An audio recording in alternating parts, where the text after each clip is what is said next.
How close it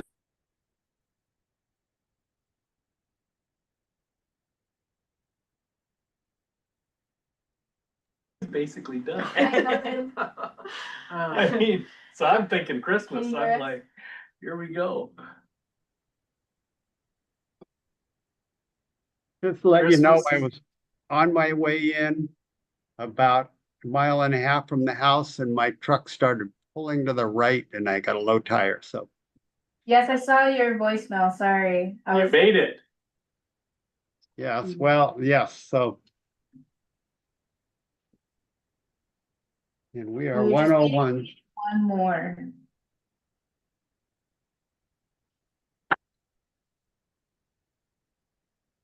Okay, we have Julie Jefferson just came in, so I'm going to press record.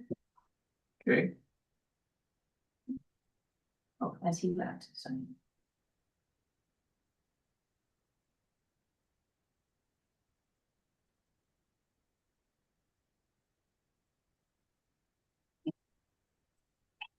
All right, Beautiful I'm day. back. Here we go. Well, good afternoon. The September 30, 2025 Whatcom County Special Planning Meeting. The Planning Commission is called to order. Eileen, can you call the roll for me? Yes. Calvin Barton, Yes. Rudd Brown. Daniel Dunn, Yes. Sunita Eisenberg, Here. Nicholas Greif. Jim Hansen. Julie Jefferson, Here. Dominic Mosseri, Here. Scott Van Dalen, Here. and Rudd Brown, Here. Dakota. Yep. We have a quorum. Okay. Thank you, Eileen. And please join me for the flag salute.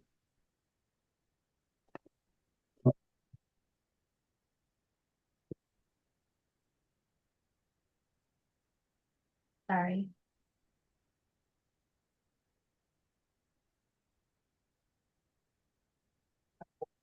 I pledge allegiance I pledge to the flag. Is it? It's not coming up on the screen today? To the republic for which it Not stands, then. one Okay. nation, under God, indivisible, with liberty and justice for all. Justice for all. Sorry. Thank you, everyone. That was not. That's okay. Minor. All right, so we have First executive is here. meeting topics, comp plan update, chapter 12, climate change, and city and county UGA proposals, a work session. Who do we have for staff, Eileen? We have Besides Lauren you. Clemens here, for chapter 12, part of the, climate action manager. And then we have the cities, here. Mine is Blaine to talk about the EJ proposals.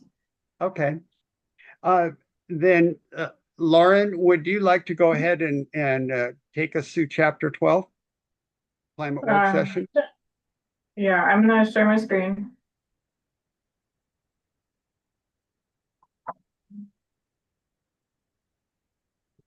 Nice. Okay, I'm Lauren Clemens, Climate Action Manager. This is a continuation of our conversation on August 14th. So you've had two sessions of discussion. The public hearing was on the 14th. At our joint planning commission council session on August 6th and then August 14th. And then this is a continuation of that. And then once you make a recommendation, we'll move to council. Today's goals, you had started the process of amending the chapter our last meeting. And so I prepared a staff memo outlining some responses to questions during the previous two sessions. There were some items held from previous planning commission sessions, and then we also received some new questions and one new amendment. So I can jump into any of those individually. One thing that I did want to update on regarding the state review. So there's an optional process for review of the greenhouse gas reduction sub-element. Planning Director Mark Personius and I met with Commerce on September 10th to review the timeline. And given the statute, the chapter would have to be adopted by November 1st, which is a challenge with the concurrent review or parallel review happening for all of the comprehensive plan chapters. So we did ask the state for a comment on the chapter at our meeting with them on September 10th to allow for the chapter to move through the process with the remaining chapters. So there's a question from Dan about do you need to approve the chapter by November 1st? The answer is no. We are trying to work with the state to see if we can get their comments in the letter without creating a constraint. Yeah. Why is it that it needs to be adopted by the 1st of November to have Commerce review it and secondary, how are other jurisdictions dealing with that? So it's a voluntary process, and in the RCW, it says it needs to be adopted 60 days before the periodic due date, so that is November 1st. But given where we are in the process, it's unlikely that there's gonna be a council recommendation by that time. The other thing is that the chapter's fairly contingent on other ones that are still either don't have a planning commission recommendation or haven't been seen by council. So if it's only effective once Commerce makes a decision, there's a potential that it would be inconsistent with those. So we're trying to work with the state to see if there's any flexibility, but in the legislation, it has that particular time period, which is kind of a challenge to me. How other jurisdictions are dealing with it. I think the only other jurisdiction that I've talked to that's pursuing this pathway is Clark County, but they're also not expecting that they're going to be finished by the end of the year. So they're also trying to work with Commerce to see if they can get technical assistance or comments on the chapter without addressing their adoption process. There were also some questions that came up around tribal consultation, and I sort of wrote out the different types of new tribal consultation processes that are related to the comprehensive plan. The particular policy in this climate element relates to applicants for Climate Commitment Act funds. And so that's independent of the MOA that the county can enter into with tribal nations on comprehensive planning. And it's also separate from the requirement for tribal consultation for countywide planning policies. The reason this policy is included is because as a local government applicant to that funding source, there's a project related process where we need to notify anyone in the project area that's a federally recognized tribe about our application for those funds. So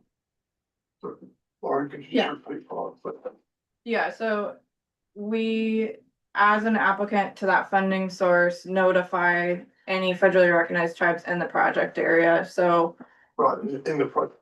Yeah. Yes. There was another question about policy sources, and then also a question from Dan about which policies are related to the menu of measures. Earlier today, I added a reference chart, but there's a couple of different sources. The menu of measures was a tool that the state created to give examples of policy language, but the guidance as well as our own community-wide plans, our council, committee, or staff recommendations, and other locally adopted climate plans have also been used to source policy language. Yeah. Of course, then maybe what just later, but if you walk through, I love the menu that you had there and what was commercial was our own. Okay. Maybe some point you just kind of walk us through that. Sure, Just sure. give us the elevator speech of. And then there were a variety of questions about other topics. I will kind of leave it to you to determine whether you felt like the response was adequate or you wanted to jump into any of these other ones, or we can go into the amendment process.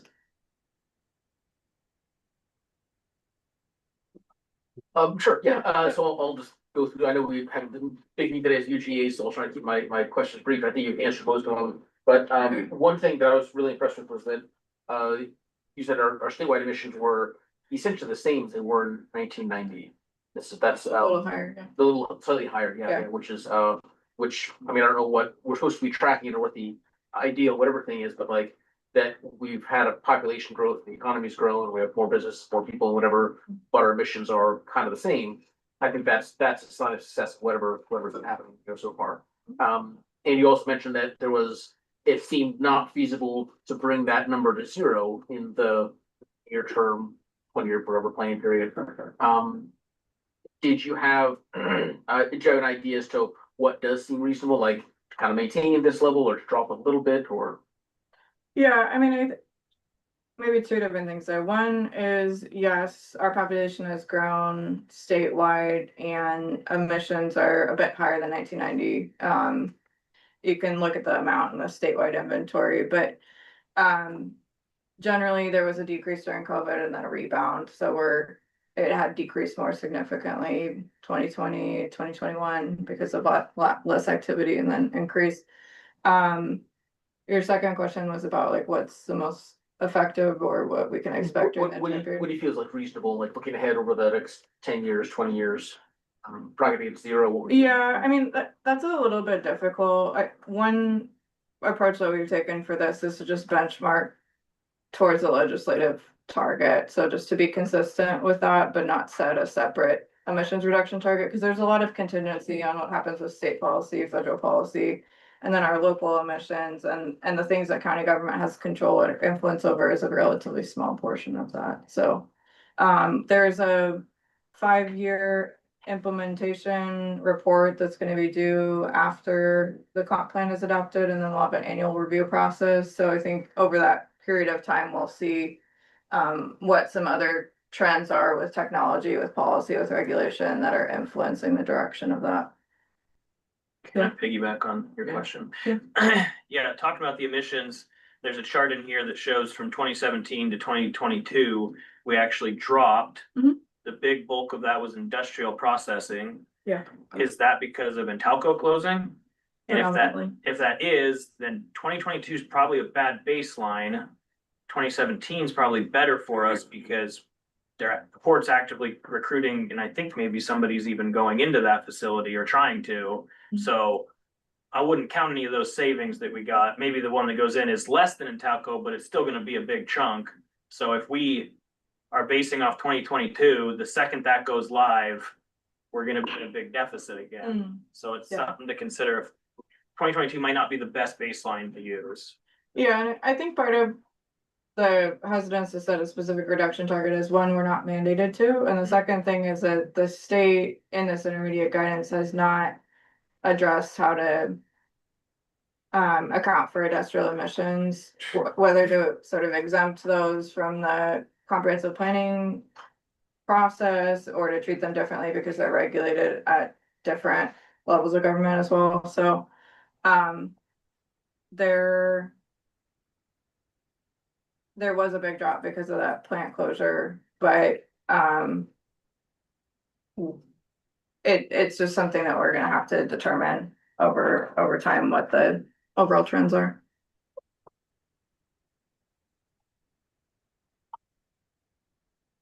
I've kind of a list of questions, some of which you've already answered. Do you want me to go through those now, or do you want me to wait till finish your? I think it's up to you. I mean, this is my list that I have of things that you collectively brought up, whether it was through comment letters or through previous items, and then we can jump into anything in the memo, or we can go into the text of the chapter.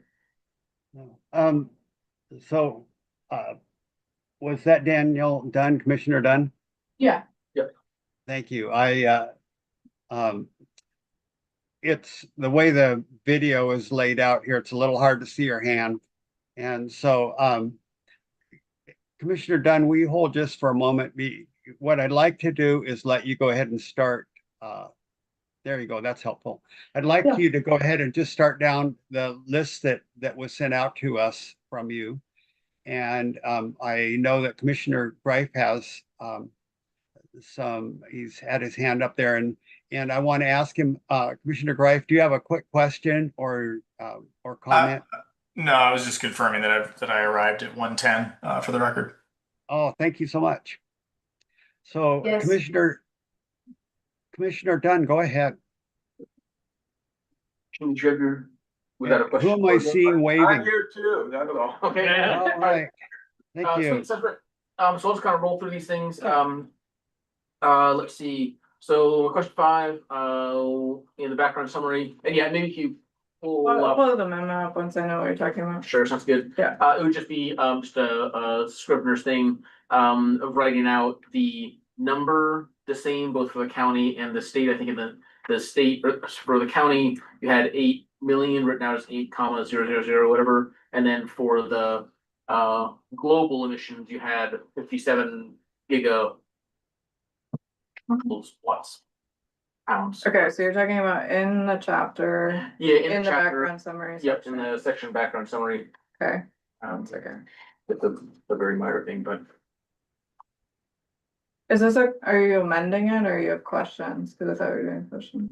oh, I can do whatever. Are you taking the questions now, or do you want to start taking amendments?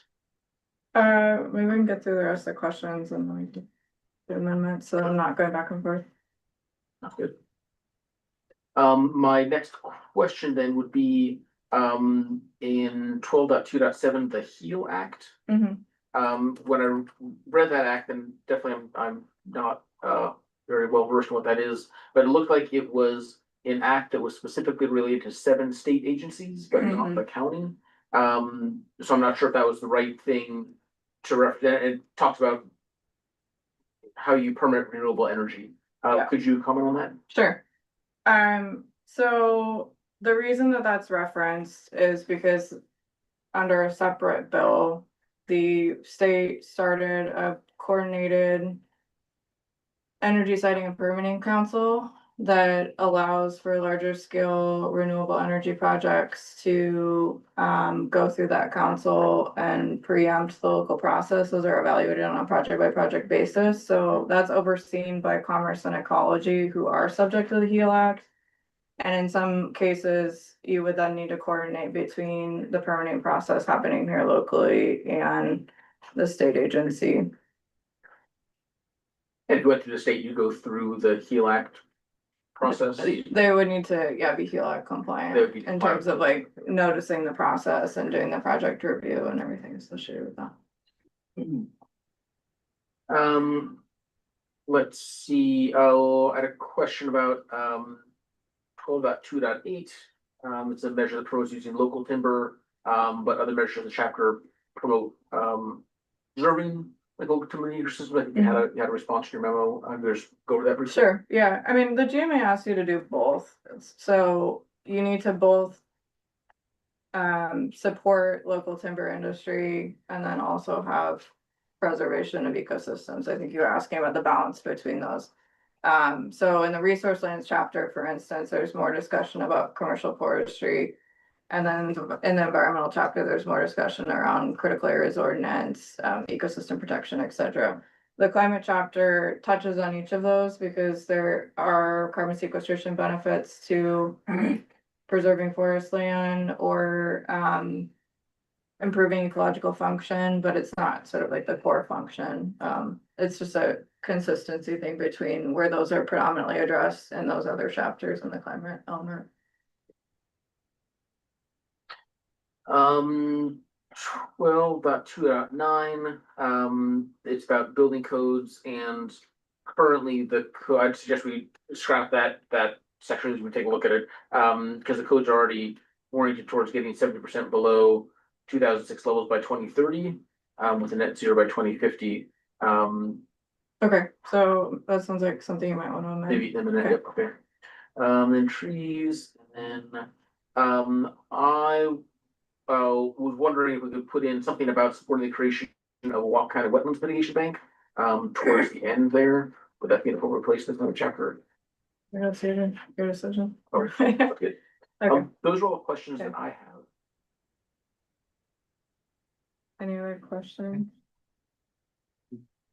It's actually a comment, and I find commercial forestry, if you look at it closely enough, to be beneficial towards climate resiliency as an alternative to other uses.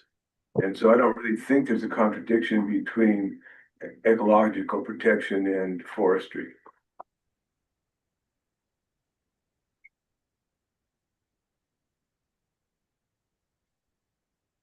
Okay. Commissioner Dunn, do you have more? Those are all the questions that I have. I might have a couple of small motions to see how we feel about those. Okay. Any more comments from the commissioners? I'll Commissioner move into Masseri? motion. I'll move into motions if we're ready to do that.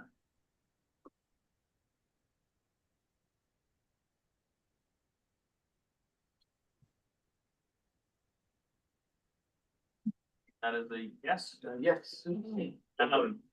So on policy 12.9.5, it's on 12.12 of the old packet. Okay. I don't know the page on if it's changed on the new one or not. I would strike the word, my motion is to strike the word revise and replace it with consider revising.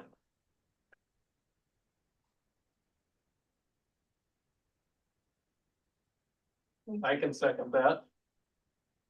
There's policy 12.9.5, that one? Yep.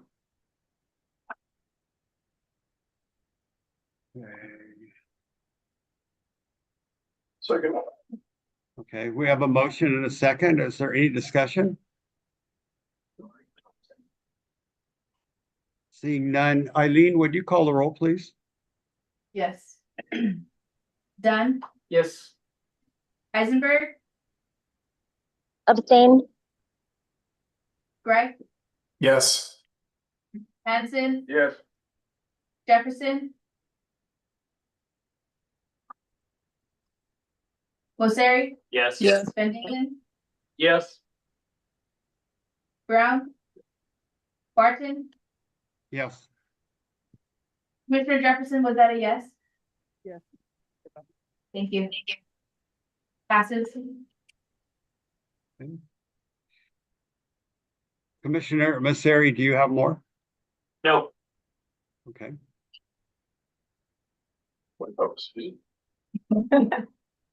Um. Do I see Commissioner Dunn? Is your hand up? Yes. Go ahead. And if you would go to 12.2.1. Oh, sorry, 12.2.1. 12.2.1.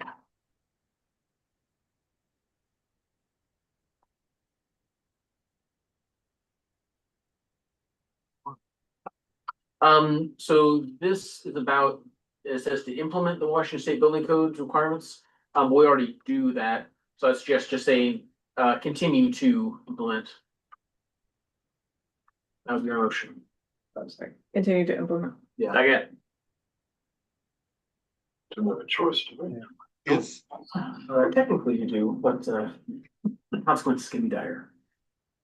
I need to ask, was that a motion that was made? Yes. Yes. Thank you. It came a little garbled, but is there any discussion? Seeing none. Eileen, would you call the roll, please? Yes. Greg, Yes. Hanson, Yes. Jefferson, Yes. Mosseri, Yes. Van Dalen, Yes. Brown, Yes. Dunn, Yes. Eisenberg, Yes. Barton, Yes. passes.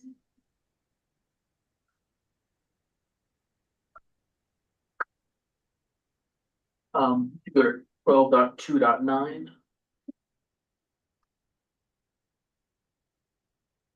This one is advocate for updates to the building code, increase energy efficiency. And so currently the building codes are pretty stringent. And they orient towards getting us to 70% below 2006 levels by 2030 and net zero in our buildings by 2050, which is a pretty aggressive target. So I would suggest that we either just strike this one and saying, let's carry on with the current building code, as indicated in the 12.2.1, or we modify this one, because I think the 2009 bill is a little bit out of date. So let's see, I will make a motion that we just strike this one, and we'll see where that goes. Second. Okay. We have a motion and a second. Do we have any discussion? Seeing none, Eileen, would you call the roll, please? Yes, Eisenberg, Abstain. Greif, Yes. Hanson, No. Jefferson, No. Osiri, Yes. Van Dalen, Yes. Brown, Yes. Dunn, Yes. Barton, Yes. passes.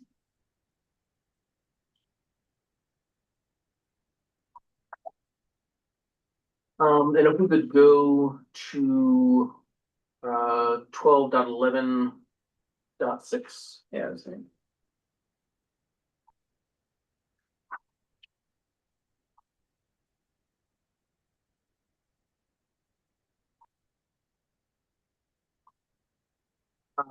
And I would make a motion to add a goal to support the creation of a Whatcom County Wetlands Mitigation Bank that can be used by public and private development. Do you want a goal or a policy? Oh, whatever that is, it's policy then. Yeah. There a chance we can just increase the size? Sure. Image of it, it's really hard to Good say. idea. Is your motion to add another policy or tack onto that one? My motion is to add a policy that'll be called 12.11.7. Second. What is it?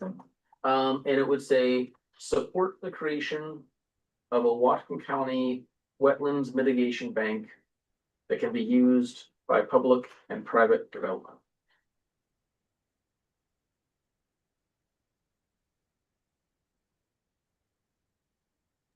Can you repeat? Yeah, my motion is to support the creation of a Whatcom County Wetlands Mitigation Bank that can be used by public and private development. Friendly amendment Oh, yeah. for the creation of Whatcom County Wetlands Mitigation Banks, plural. Thanks, plural. Yeah. You get rid of the A of, yeah. If I can explain, most mitigation is by sub-basin. Yeah. It's only the Lummi Bank covers the whole of Wyra one. Very close. And so my reason for this is that, as we, develop, whether we're in Bellingham or in, Ferndale River, a lot of it is impacting, even just the buffer of wetland, not necessarily the wetland itself. And you need to mitigate that. And it can be, if you want more building in denser areas, we're gonna have more impact on the wetlands that are in those dense areas, like in Ferndale.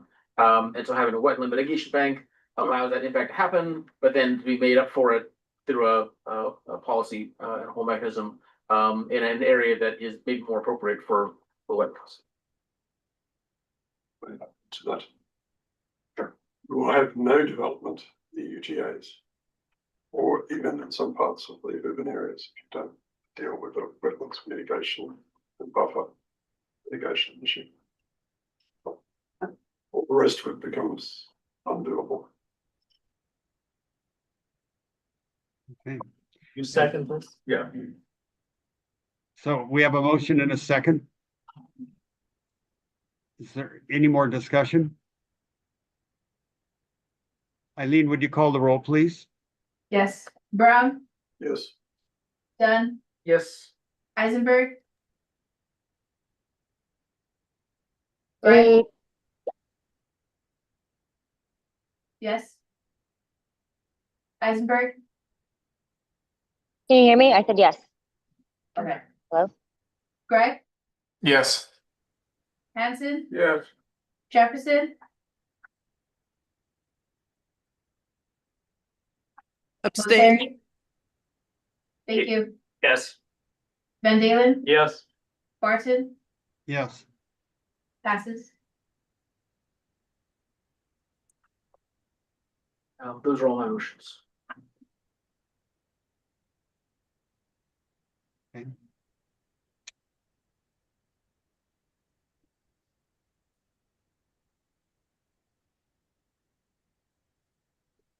Kelvin, I'm all wrapped up with my motions. Do Okay. you wanna do anything else with climate?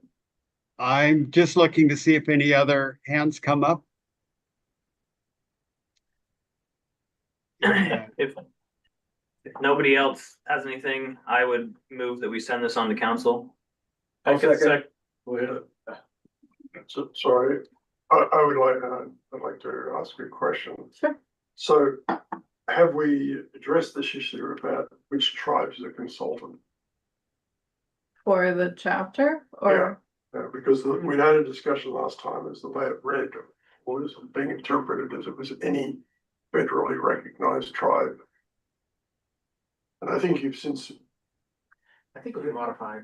I think, well, Lauren's acknowledged that it's only those who are affected by within this area. Project area. Project. The project area, but I just want to make sure that the language comprehensive plan I can go back to that. chapter actually reflects that. So we do theoretically have a motion that was seconded. Is this sort of our discussion? I think it's the discussion period, right? Discussion three. Okay. Okay, Um, and I heard some of your comments, Commissioner Brown. Is there any other discussion on this? They're doing it right now. But it's just basically scrivener's. We just want to make sure that your document, So I'll just read out for you what my interpretation is. It says, it references an RCW 78.65.305. It says, quote, tribal cultural resources, archaeological sites, sacred sites, fisheries, or other rights interest in tribal lands and lands within which a tribe or tribes possess rights reserved or protected by federal treaty, statute, or executive order. So if we're doing something that impacts a tribe that has any of those things, then, you know, if the tribe is in Massachusetts, we're probably not gonna impact them. But if they're here, or even if they're in Skagit, or maybe they might be in Canada, I don't know. But if we're impacting their resources, then they get included. Is that the right interpretation? Yeah, I mean, I think when you're applying for the funds, it depends on what the project is and the project area. So if we were to apply for funds for a multi-county project, for instance, that would make the list of consulted tribes longer. If it was a very specific project, like I'm thinking of instances where local governments have applied for Climate Commitment Act funds for like a electric vehicle charging station just at a city building. Even though that's a ground disturbing activity, it's probably not gonna have the same degree of impact. So it's somewhat contingent on the project being proposed. But I think if there's any other questions about this, I can say. but we had language that, I'm just trying to see where the changes are to the language we had last time. I think you Did you not, Mark? were, there wasn't a motion, there was a hold. So in 12.3.1, which was what we were discussing last time, it said Whatcom County will consult with Department of Archaeology and Historic Preservation, Department of Fish and Wildlife, and all interested federally recognized tribes in accordance with HB 1753. You could amend that to say in the project area. Yeah, and that's all I'm asking. Yeah. Is because, Okay, so you can make a motion. yeah, I certainly respect, the Yeah. local tribes involvement, but Yeah. not somebody from Vermont. So Or Wyoming, yes, which has been a real life scenario. Just seeking a clarification of what project area means, because various tribes have overlapping fishing and hunting territories. They aren't necessarily in the same county that they live in. So there's a lot of tribal politics around this, so I guess we just want to make sure that it's more inclusive rather than less inclusive. And something you do at Cherry Point could impact fishing rights for Skagit tribes. So, Yeah, I don't disagree with you, Jim. okay, My my concern is that the Wyoming tribes got into a big fight because they wanted to be pushing coal for the port. Yeah. And they were arguing it was that we were opposing their economic interests. So do you have a motion to make within our main motion? So what was I think you get nailed the wording. I mean, in the clarification, I think you could add in the project area because this relates to applications for funding Yeah. for projects. Yeah, that's fine. That's fine. How about with rights in the project area? Treaty, right. Yeah, treaty rights. Treaty rights. Yeah, that's fine. Yeah. That's fine. Good, good. So do we need to make a motion on that little part? So I make a motion to amend as to, what would you say, with treaty rights in the project area. Yeah, call that for that one. Well, I want a piece of the Massachusetts Teapot Casino. Right. Okay, So So, there's a little bit there that, now, there we are. And is that the motion to add that? That is the motion. That's my motion. I think we need a second. I'll second. Jimmy second. Kind of complicated, we have to pull back on the general acceptance to reconsider an amendment. Do we have to vote on that, or should we just do it? Can we do this if in the main motion? I think so. Hey. Well, Yeah, you can So say. let me, how about this? So I Just be- understand what Commissioner Hansen's question was. Is everybody okay with what, and what Commissioner Brown just added in here? To go along with the motion? Julie?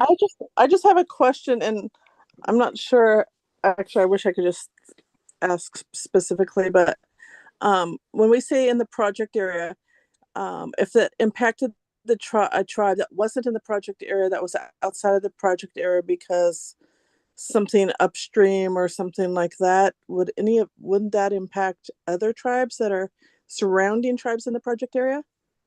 Am I thinking that wrong? I just feel like there's instances where there's events that or work that's taking place that impact the surrounding tribes in the project area. sure. Commissioner Van Dalen has his hand up.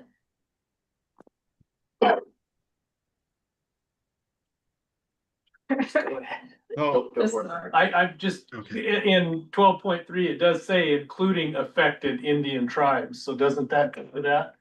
That's affected, that's the way I would interpret it. that's, yeah, so I think we're covered there.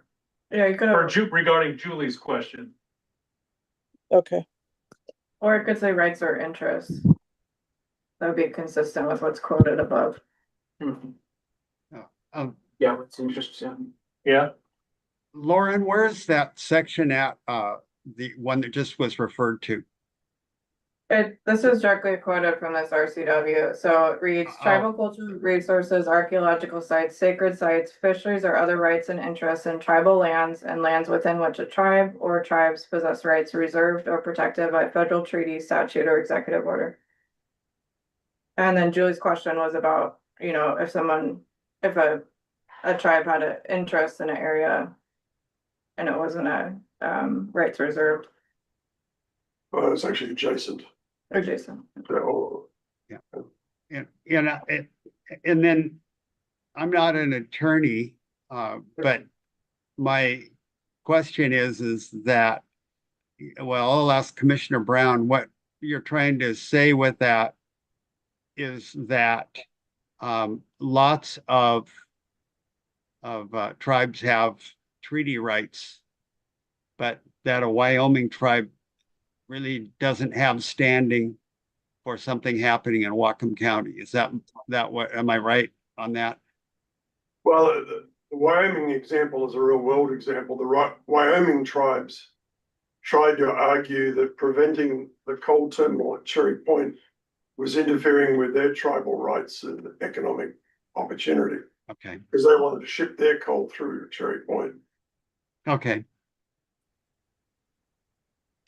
Okay, so is everybody okay with inserting this into the original motion? I would add, Yeah, Commissioner Hanson. I recognize Commissioner Mosseri. thank you. Okay. I would add or interests as it is above.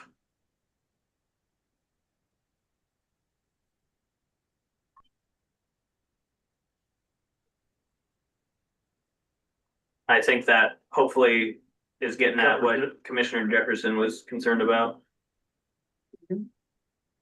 Okay. Well, let's do this because we've made a couple of changes to it. Do we have a motion and a second to amend? Yes, we do. Yeah, we do. Okay. And Eileen, will you call the roll on amending the original motion? Yes. Dunn, Yes. Eisenberg, Yes. Greif, Yes. Hanson, Yes. Jefferson. I have a question. Sorry, in the middle of the motion. It was No? when he added the words to it. I believe that's what I want, but could somebody repeat it? Because I don't have it in front of me. You can't see it. Thank you. So what, the words are with treaty rights or interests in the project area. And Okay. this is an amendment to the original motion. Okay, yes.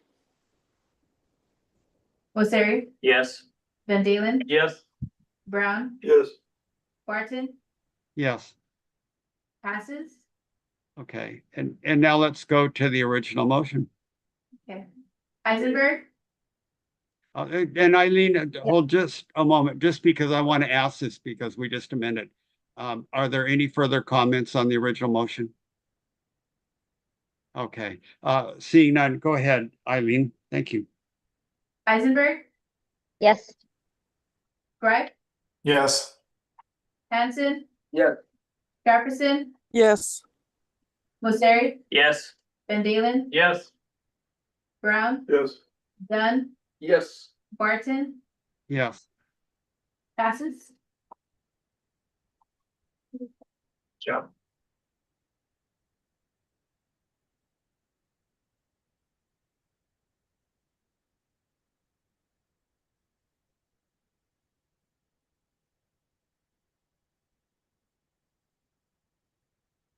Kelvin, do you want to move us into the UGA work session? I'm sorry, could you say that one more time? It was a little fuzzy coming in here. Oh, it's all right. Would you like to move us into the UGA work session? I think we're wrapped up with the climate element. Okay, and Lauren, is there anything else you need from us today?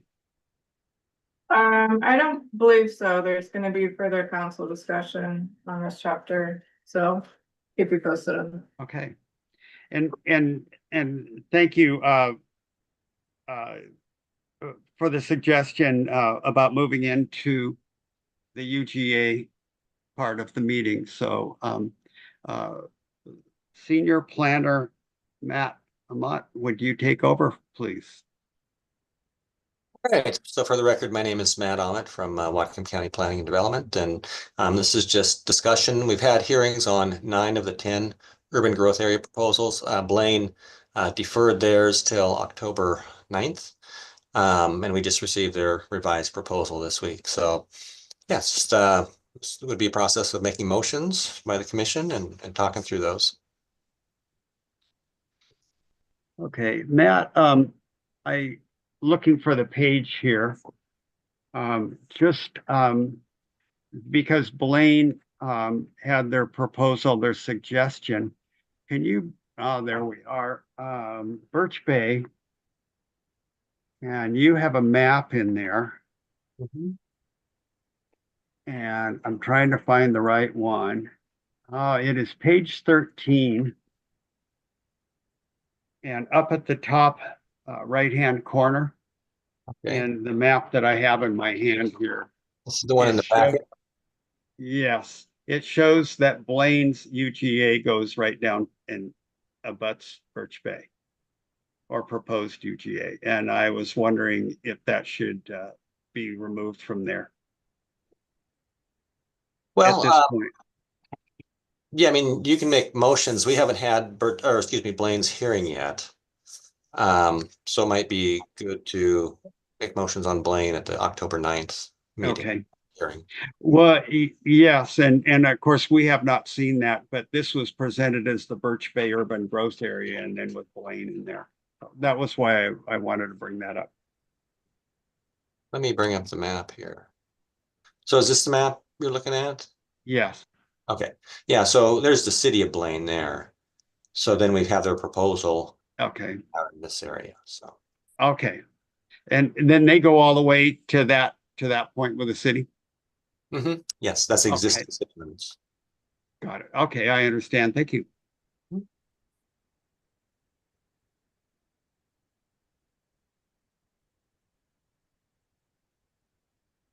And so, commissioners, any questions? We're, Calvin, I'm going to share.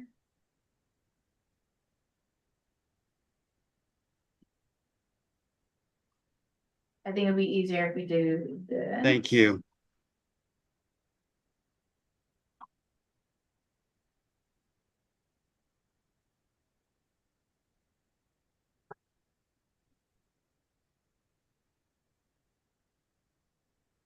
Okay. Commissioner Hanson, yes, sir? yours is number 2 on the list. Would you like to make a motion to amend? Oh, we're not gonna go through any more presentation? Do Okay. you have a presentation for us, Matt? No, we did those previously at the hearings. So. Okay. Well, I see that there's a motion from Commissioner Dunn that is redundant to mine, but more to one of mine and more specific. So regarding the Ferndale UGAR, I'll defer to his motion. And then I guess I would make a motion that all rural forestry zoning be changed to commercial forestry. And the reason for this is that multiple reasons. One is we want to support the forest industry. The other one is we want to limit the number of people moving into densely forested areas and thereby being subject to fire hazard and the county having additional responsibility to protect and rescue those folks. The other one is that forestry is a good ecological use that helps preserve tree canopy in a cyclical manner in opposition to conversion, which the Forest Resilience Task Force identified as a major threat to forest canopy in Whatcom County. So for those are the reasons I like to see all of the rural forestry rezoned. The text proposes to rezone that property belonging to the DNR, but that seems like that's the least likely to be converted into other uses, whereas privately owned property is more likely to be converted. So that's why I wanted to amend that clause to meet all rural forestry rather than just those rural forestry property owned by the DNR. Right. And I know we don't have a second on this yet, but then I would like to ask Matt if he has his hand up and go ahead and let him comment. Yeah, I was just going to say, just to clarify, so the draft EIS had rezoning DNR land as one of the alternatives from rural forestry, which allows one dwelling per 20 acres, to commercial forestry, which does not allow generally residential housing, except for like caretaker things and stuff like that. And that was not in the county PDS proposal. And the SEPA official, Mark, I had sent out an email, I think maybe it was last week. He indicated that would require additional SEPA analysis to rezone the whole rural forestry area. So Okay. And then Michael, Sorbonne, I'm not sure I got your last name pronounced correctly, but go ahead. Perfect, Chair. Mike Serbone, City of Ferndale. I just want to clarify, and I apologize because it's probably all my fault. But I think there's some confusion as to whether Ferndale wants these areas included in the UGA reserve or not. We want them included in the UGA reserve. Okay. We're comfortable with deferring that decision to a later date. But if you're going to move forward with all of them, you may as well just keep ours in there as well. Yeah. Sorry, everyone. So, So Michael, can we, we'll go down these and we want to talk about the issue you just raised. Can you hold on to that for a little bit then? You bet. Thank you, sir. Okay. We'll go back to the urban forestry to commercial forestry. So, and I'm looking here, I see it rearranged on me. So Matt, do you have any idea the size of the parcels that they're talking about, or isolated parcels or things like that?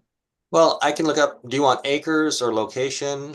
I can bring up the map, but it might take a moment here or so. Okay. And Kelvin, just a process comment. I think we have a motion. I don't think I heard a second. Maybe we could see if anybody wants to give a second before continuing discussion on this one. Okay. And I appreciate that, Commissioner Dunn. And I am not seeing a second on it. So let's go ahead and move along then to the next one. Somebody wants to bring up number 3. Commissioner Hanson? Well, I'm going to defer to Commissioner Dunn on that one. Okay. Commissioner Dunn. Yeah, if that's all right. Go out of order a little bit. If you could scroll down, Eileen. My motion was there under item 14, first bullet point. Proposed to remove Ferndale UJR 67 per Serbone's request. So Mike, I was a little confused on this. Last time it sounded like you had asked us in sort of roundabout way to make a motion to remove these areas. I think these are the correct areas, the UGARs. But today, I guess what I just heard was you were kind of being like, maybe you don't want that to happen. So I will make this motion. We'll see if there's a second. And if there is, then maybe we can have a discussion to hear more about it.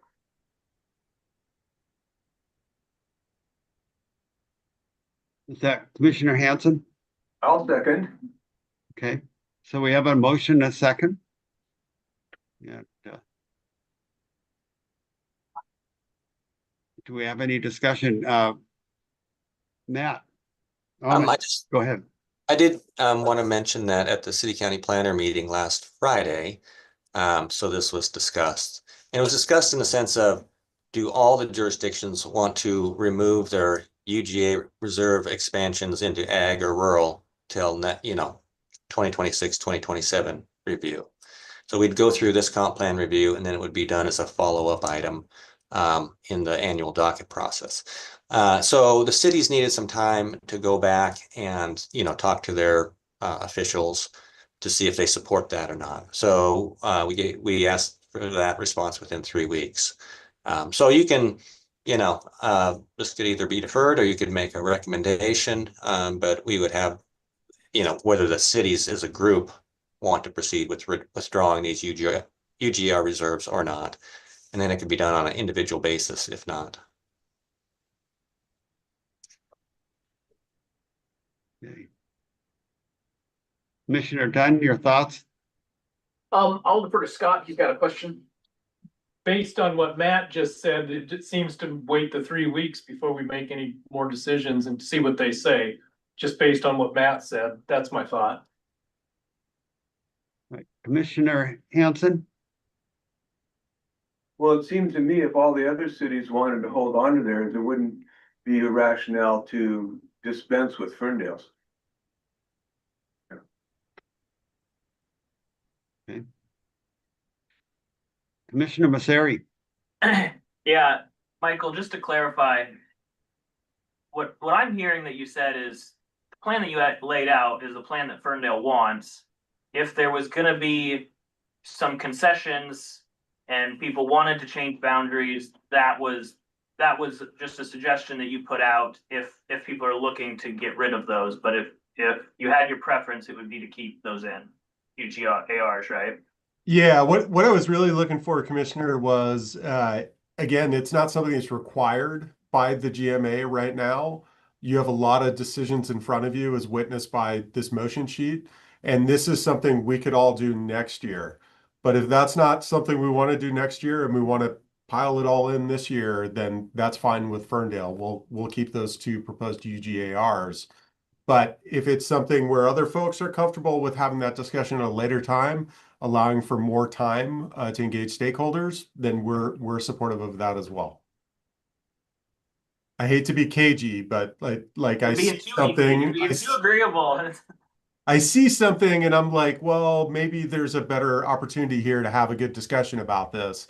But if that's not the consensus of everyone involved, then keep it included. I really want to ask you a question about on a totally different topic, but I'm going to refrain. Okay, well, you can give me a call sometime and we can chat. So commissioners, what would you like to do? Do you want to wait? Do you want to go ahead and proceed on that motion? We have a hand up over here. I think that Commissioner Brown. Go ahead, Commissioner Brown. Yeah. Michael, I think I'm supportive of putting in a new GA reserve simply because I assume you guys have already thought about what your alternatives are. And at some point, Ferndale's going to have to expand beyond the UGAs. And I'm assuming where you've chosen makes the most sense and has the least impact and is out of the flood zone. Am I correct? Yes, sir. I would agree with all those statements. Yeah, so I just leave it in because taking it out doesn't do anything other than make people believe that somehow by taking it out, you'll never have to expand any further. So, which is not obviously not true. Not as I understand it, no. Yeah. Okay. So I'm not hearing any. We have over here Commissioner Dunn. Okay, go ahead, Commissioner Dunn. Just a question about the UGAR. I couldn't find a definition of UGAR in the RCWs, and it looks like it's maybe something that we, like Whatcom County, created maybe last time around. Is that true? Could you give me a quick little history on UGARs? Yeah. So in the 2009 UGA review, there was some areas taken out of UGA. UGAs were essentially downsized. And there's a series of appeals and so forth with that. So generally, the areas taken out of UGA were put in UGA Reserve, which was a new designation created by Whatcom County. It's not in the GMA. And then at some point, I think it was the last round in 2016, the city of Bellingham then proposed and the council agreed to extend the UGA Reserve up in the Kitech area. So that's kind of the history, but it's not a designation required by GMA. There's been some discussion, maybe these should be labeled future study areas or something instead of UGA Reserve, but that really, hasn't gone too far at this point. So. Go ahead, Michael. I was just other communities that have them are like Olympia, Lacey, Yelm, Tenino, Rainier in Thurston County, but it's they're defined differently by the different counties.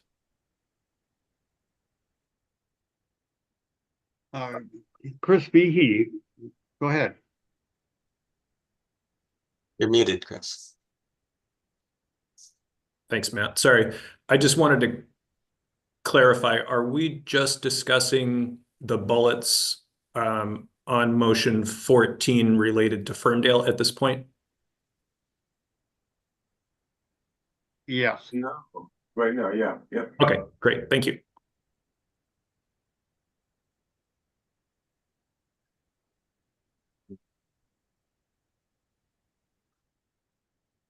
You gotta like wave it around a little bit so you see it. There you go, perfect. We need a system. Okay. You do And I gotta tell you that this is kind of like, gosh, I can't remember the name of the game, but you guys move around all the time. So when I see the hand go up, I have these little tiny, I should say, little tiny pictures, and I have to figure out which one it is. And I think it's Commissioner Hanson. Yes, thank you. Couple reasons I would like to hold off, let them hold off on expanding this UGAR for a couple years. Have to do with the rural land study ongoing, and that would tend to box that one in. I kind of like to see what they say about how much of that land would be available for agriculture while taking into account the wetlands limitations, and come up with a finding from them first before looking at this expansion, the UGAR, because that would create a momentum that will get in the way of possibly some of those areas being revived for agriculture. And in terms of the water issue, there are proposals being studied to utilize PUD water, which is already going through there on the way to Cherry Point, in swap for some release of development rights from the property owners. So there's a couple things going on there that I would kind of like to see how those turn out before that's turned into UGAR.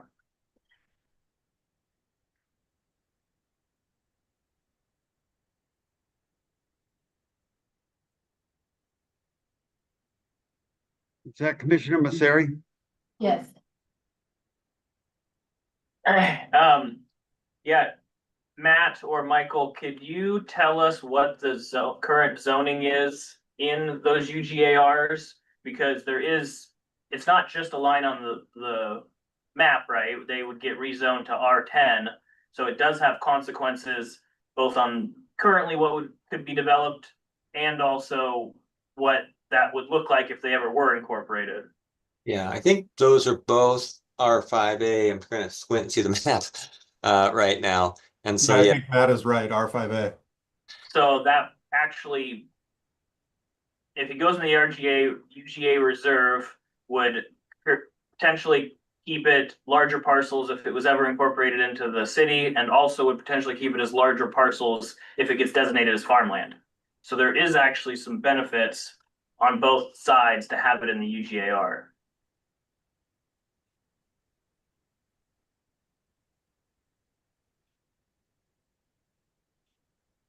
Commissioner Dunn. And my understanding that being in the UGAR, there's no impact on our population or housing. So for example, if we said, hey, we're gonna eliminate the UGAR, it doesn't mean you gotta rejigger your population numbers or your housing numbers, because those are not included in the UGA. Is that right? and they're not, yeah, there's no allocation to the UGA reserve like there is to the, UGAs. It wouldn't alter the population, housing, or employment allocations. It would change the capacity of the rural area, but we're talking like decimal dust in terms of what that would do.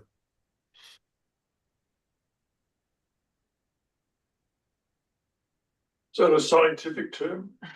Decimal dust. It's right up there with swag. Yep. Ooh, I like that one.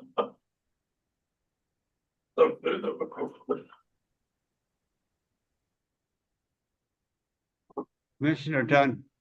Yeah. So I know I made the motion. I think hearing from Michael that he would prefer to keep the UGARs in, and hearing that it might be beneficial in terms of like looking towards the future as to where we're going to direct kind of growth.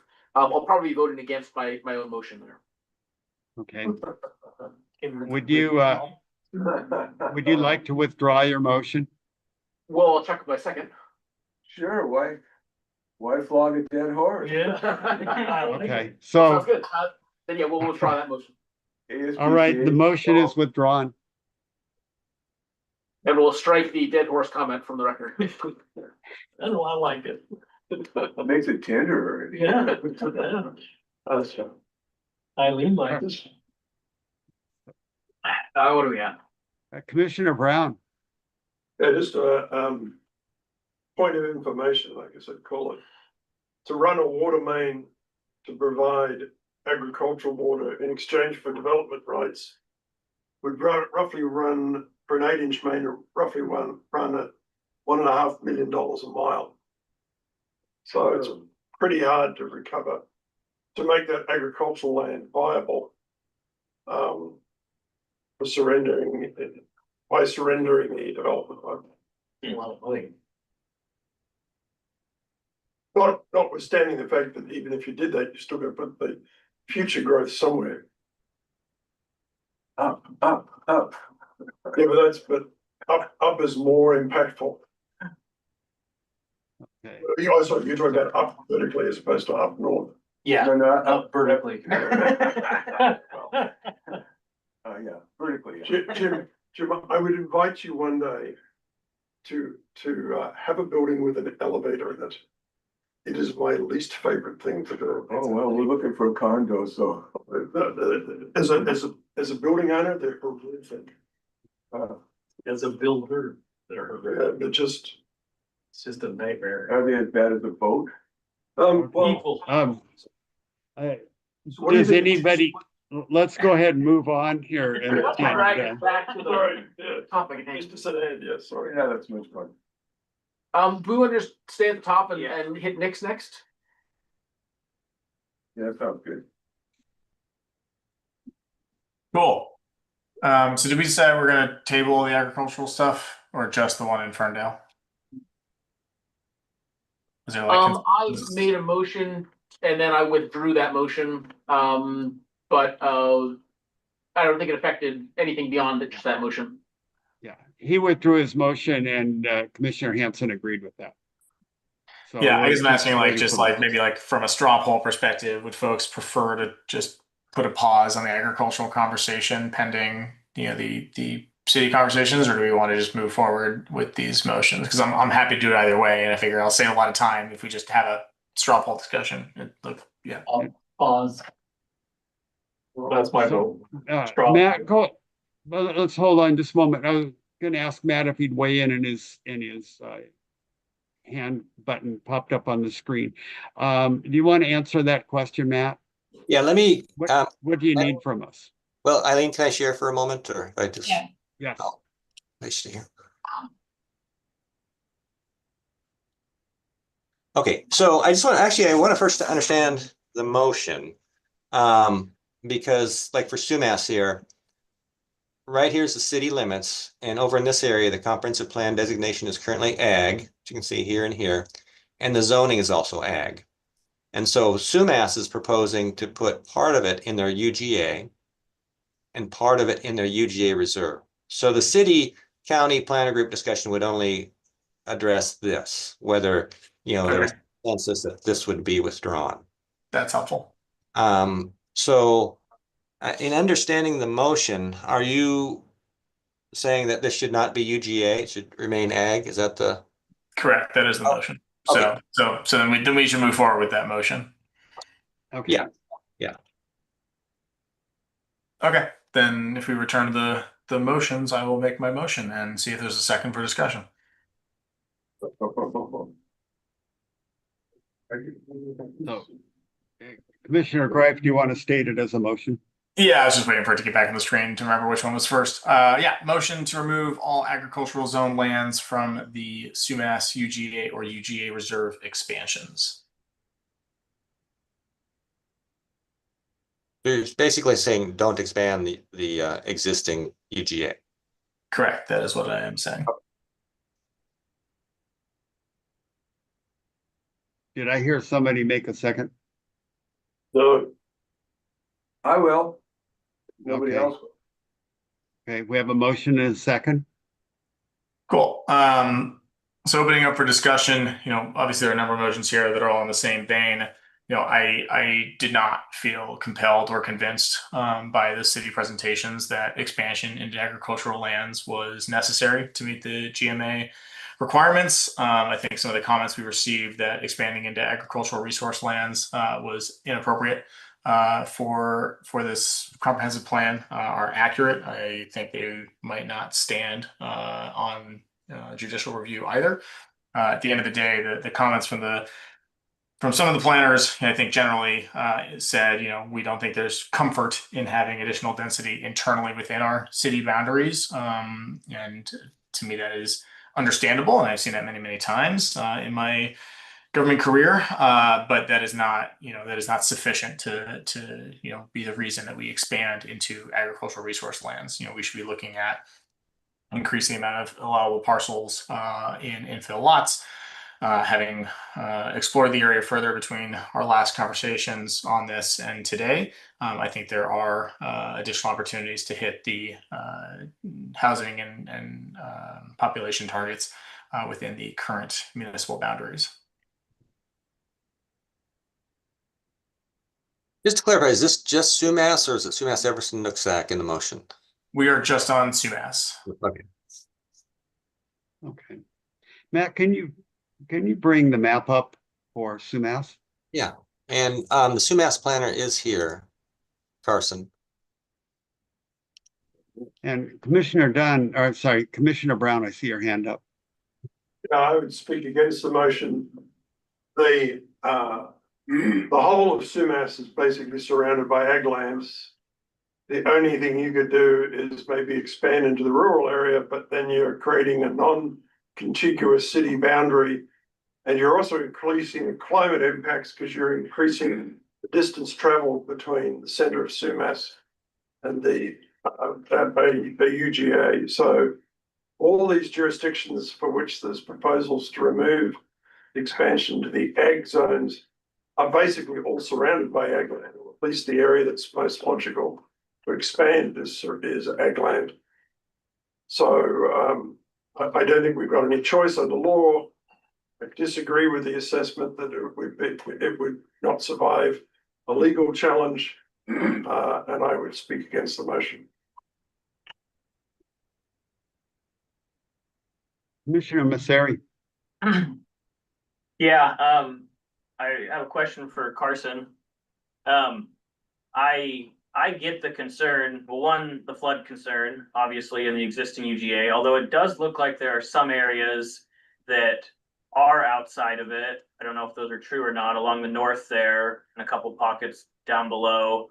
I'd be curious if maybe some of their density could go into those areas, and also, or more of the density into those areas. And also, the size increase of the capacity of the UGA was pretty big. And so they're taking a pretty big, potentially a big swath there to the west. I would be curious what capacity they think they could get out of the existing UGA, and then what, maybe instead of saying this is the land we want and this is give us the approximately 1,000 people, I think is what it is.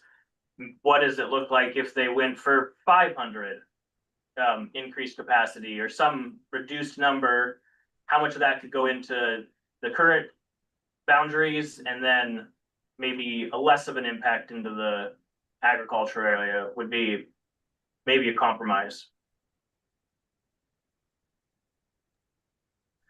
Yeah, so I can speak to the first question real quick. For the UGA expansion to the west, Sumas's proposed zoning, I can't remember what we said in the UGA proposal document, but we're currently looking at our high density residential zone as our proposed for that UGA if it were to be annexed. So that's 10 to 20 units an acre. But our residential zone is a mixed bag of single family, duplex, triplex, fourplex apartments. It all depends on what the developer proposes and ultimately what the city council approves. So as much as we would like to say that we can put more density in the west, that's not up to me. It's not up to our zoning code. So it's kind of hard to give any more certainty on that. Yeah, that didn't entirely answer my question. In the existing UGA, Yep. right, your existing boundaries, it looks like there's some areas, and we've lost the map, but it looks like there's some areas that, especially along the north, that are out of the floodplain. Is Okay. that correct? Okay, you're okay. I see what you mean. Up on the hill. Yeah. Yeah, that area is it's at the top of a hill. So there's a lot of elevation changes and issues there. So we could try and put more density up there, but we're gonna quickly run into there's not enough room when you take into consideration steep slopes and we have water reservoirs up there that take up room and so there's just it's kind of a hard to develop area. Okay, and then what would this expansion look like if you were going for half as many, accounting for half as many people, right? I think you were looking for approximately 1,000 off the top of my head, something like that. What if you're going for 500? What would that expansion look like? Yeah, I was just going to pull up our land capacity analysis for our current UGA. All right, I got it pulled up here. What does it say?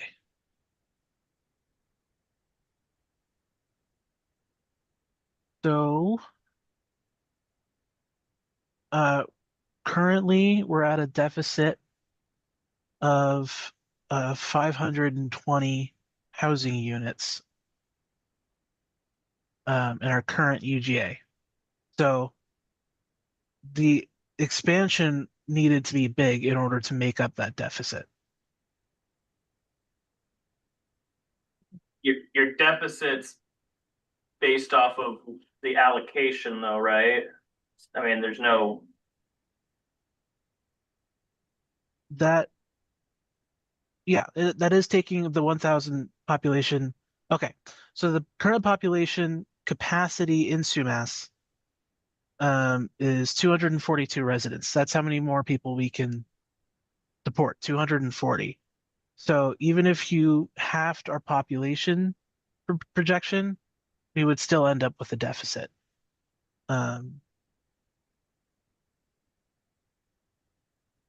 Of about 258 people that we can accommodate yeah, for. so I was wondering if a mixture of, I'm just trying to throw out an alternative there that might be a compromise for everybody. With the concerns of the ag land, that you up some density in the areas in the UGA that aren't in the floodplain. Maybe the allocation to Sumas goes down a little bit and the expansion of the UGA goes down a little bit, and the combination of those three might be a compromise. It's something to consider.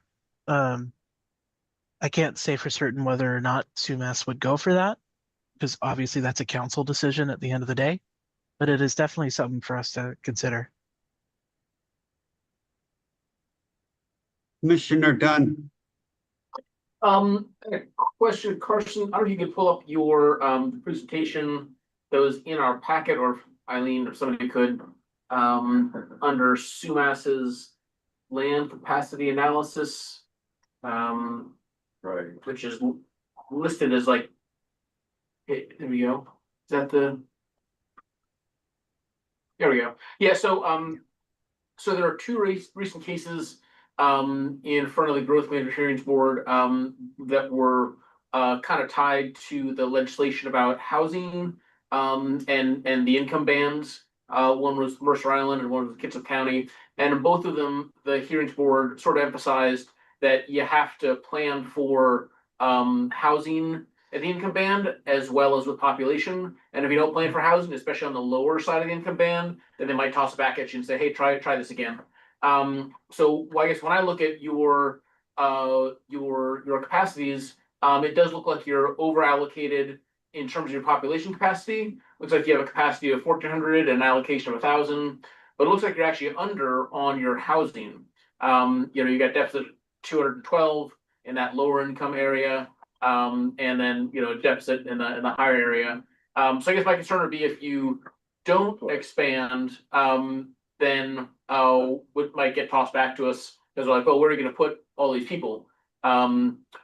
So I guess, when I look at this, I would be supportive of sumas growing up the hill. I think that's a good place to grow in terms of like it's drier. It's areas where you can build, get people out of the floodplain. I would be concerned if if you brought in the UGA, but then also there's a lot of building down in the floodplain. I think the primary goal here is to get people like out of the areas of danger. Could you maybe reply to that in terms of how much growth will happen in the floodplain versus how much growth will happen in UGA, or how are you going to be controlling growth in the floodplain over the next 10, 20 years? Well, there was a lot there, so give me a second to kind of parse out my response. So just looking at this, the land capacity results that was in the proposal, the land capacity analysis tool is a very finicky thing in terms of how certain densities are placed in certain income brackets. So like the way it worked originally with the high density zone, which is Sumas's main residential zone, is that most of it went into the 80 to 120 range. But like I said earlier, our high density zone also allows for apartment complexes, townhomes, condos. It allows for all sorts of things. So the variation in income bands that we can accommodate with the high density zone wasn't being reflected in the land capacity analysis. We have since made some adjustments to the land capacity analysis that help to reduce this weird thing where we have a surplus of population but a significant deficit in housing. So it's more balanced. In terms of your later question about what we plan on doing in terms of how much growth happens in the floodplain, when we look at UGA expansion areas, part of the GMA requirement is that we work with the property owners to permanently expunge development rights on areas located within the floodplain. So that's something that we are wanting to pursue as part of our expansion proposal. So those areas would be off limits to development. As far as the floodplain areas that are already in the UGA, I don't think SUMAS would ever be willing to say that we're not going to build in those ever again, unless they're somehow de-annexed in the future, because that's SUMAS, and we want to have the ability to build in SUMAS.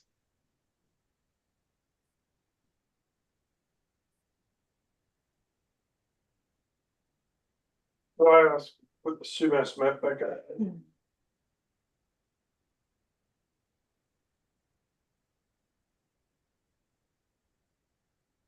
see. Yeah.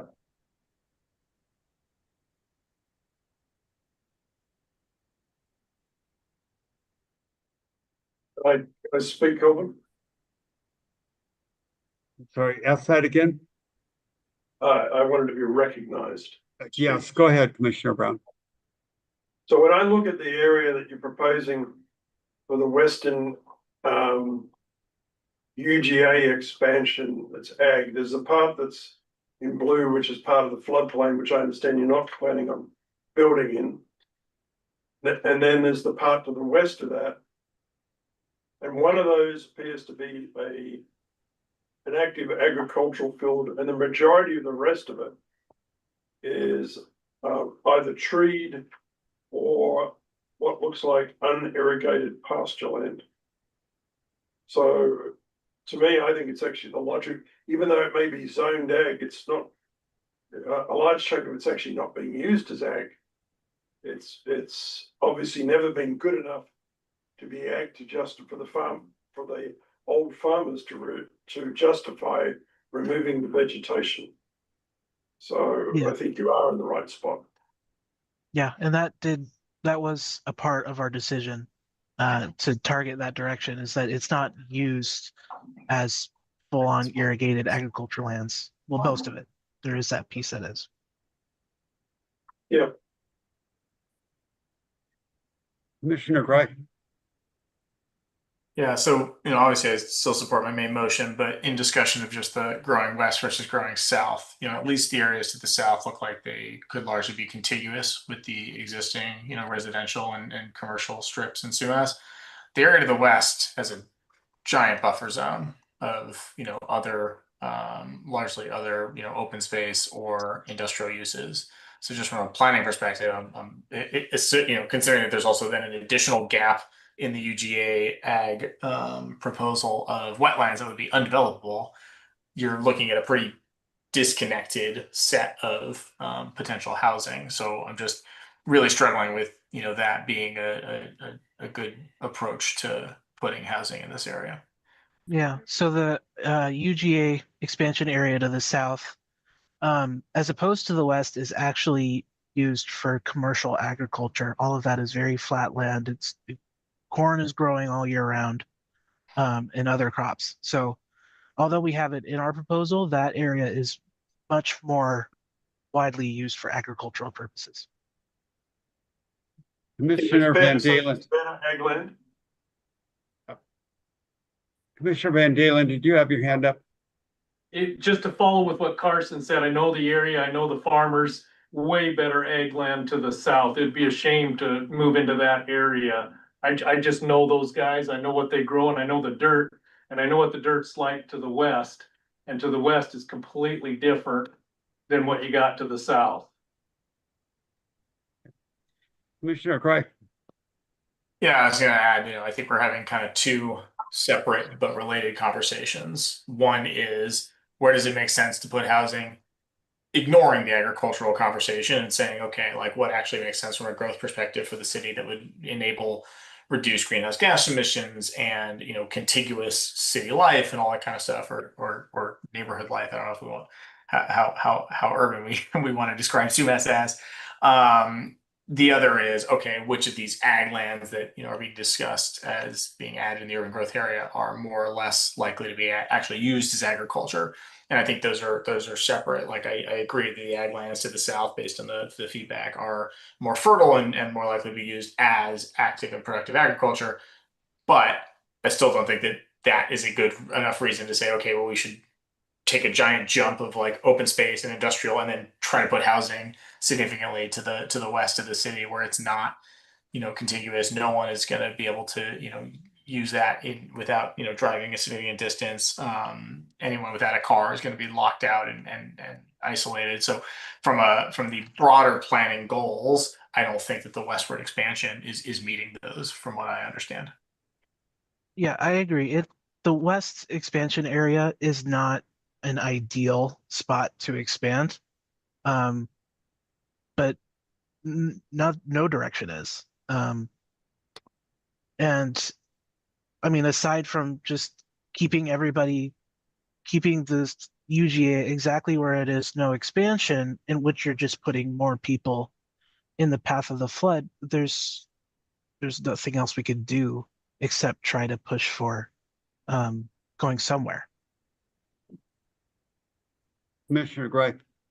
I don't disagree with any of that. I mean, in our initial conversation, I think I indicated that I didn't particularly agree that we were trying to put additional allocation here. I think the challenge that I'm running into is that I don't agree with the multi-jurisdictional resolution that was adopted. I think there was poor choices made in deciding where allocated population and housing should go throughout the county, and that was largely a exercise in compromise and just saying, well, everyone gets a relatively fair share based on what their growth has been to date, which is in my mind the opposite of planning. That's just saying, here's what's happened, let's do that. That's not planning. So there is like significant frustration on my part about we're in this rock or the hard place because of that choice. And it's forcing you guys to have to either say, let's put more people within the city boundaries, which I think is still better than not, but that's all within a floodplain, or let's either expand westward where there's not a good, contiguous space, or southward into good agricultural lands. The fact that we're in this place is a problem. And if anyone has a solution to that, I'm open to it, but I don't think that the current UGA expansion is something I can support. Commissioner Masseri. I'll defer to Dan and Jim. Oh, Okay, well, of all the all the small cities and larger cities up for review today, I have the least confidence that Sumas is a good place to put more people. And if they are not allowed to expand territorially, they will have to either bring in less people or be denser in the area that they have. Right now, the driving thing to put people there is, oh, I didn't want to live there, but it's really inexpensive compared to everywhere else. So if we allow expansion, it will just perpetuate this imbalance. So I would favor the motion and let Sumas figure out how to do the best they can with what they got. So just a quick response to that is this comprehensive plan process doesn't decide whether or not people can move to Sumas. They're going to move to Sumas no matter what we do. What the comp plan process is about is figuring out the best way to accommodate those people that move to Sumas moving forward. So even if Sumas's population designation goes down, that doesn't really change anything in terms of the actual amount of people that come here. Commissioner Brown. Yeah, I would echo what Carson said. This is not about whether we allow people to come. It's about predicting what we think is going to happen and being able to accommodate it. But the choice is up to the individuals. The other thing too is I just remind people, Sumas has got some unique characteristics. It's a border town. If you look at it from an aerial photo, it's basically just an extension of Abbotsford. There's a lot of interrelationship, a lot of cross-border work and family and stuff like that. So people live there not just because it's cheap, they live there because of the century of social relationships and economic relationships across the border. The other thing, I just want to share one other anecdote when we start talking about where to put growth. When the floods happened, I went up in my capacity and started talking to residents while there was knee deep in water. And I said to them, so which direction did the water flow from? I still remember this comment of one woman. She says, oh, it didn't come from any direction. It just came straight out of the ground, vertically. So it's a very unique area, and anything we can do to shift people into higher ground, I think is well worth supporting. Commissioner Cray, then Commissioner Dunn. Yeah, I just wanted to briefly disagree with the comment about what the comprehensive planning process is for. I don't believe it is for figuring out where people that are going to move to a certain area are going to move. It is actually about where people that are moving to Whatcom County are going to move and where we want to accommodate within Whatcom County and how we want to adjust the parameters on the edges to help encourage that to be more or less in one area versus another. That's the general approach to planning at the county level. And there are ways that we can try to make it less desirable to move to Sumas for if they're moving there for affordability reasons. And I'm not saying that's the only reason they are. I don't think that is the only reason, but let's say based on the conversation we've had that is the main reason, we can help make other areas more affordable. That may actually nudge there to be less people trying to move to Sumas for that reason, and that may help readjust those allocations. That's the comprehensive planning process, as I understand it. Again, thus my frustration with the multi-jurisdictional allocation that I don't think really is doing that the way I would like. But I just want to be clear that I don't think that our job is to figure out how people can move to each individual neighborhood. It is comprehensive, and we should keep that mentality. Right, Commissioner Dunn. Yeah, I think there's part of the question, like Nick was saying, is about the overall kind of big view, and I think the county has kind of confirmed the multi-jurisdictional populations of a few times. They had the opportunity to change those, and I don't think they have yet. And I would definitely leave that up to them. So if the county and the cities wanted to change those numbers, those allocations, then we could follow them in that endeavor. But I think given what we have, I think it is important to plan for, if this is the allocation we have, we kind of need to plan for where these folks are going to live, for good or for ill. And one question I do have though is about, there's the should we do something, and there's the can we do something. And I think one of the requirements, there's a few requirements to go into ag land. And Carson, I was wondering if I could kind of give these to you, give me your thoughts here. So one is that the county needs to do an analysis of agricultural lands of long-term commercial significance. It's like a comprehensive a report as the counties work on that, I think. Yeah, the county is, yes. Okay, and that'll be done before we approve the comp plan? Yes. Great, good. So the others, there's a kind of 3 prongs from the Growth Community Management Board. One is a determination of whether the land is characterized by urban growth. One is a determination of the commercial productivity of the land. And the other is determination of long-term commercial significance. So I think the report will be the long-term commercial significance. The other would be determine whether the land is characterized by urban growth. And the other is determination of the commercial productivity of the land.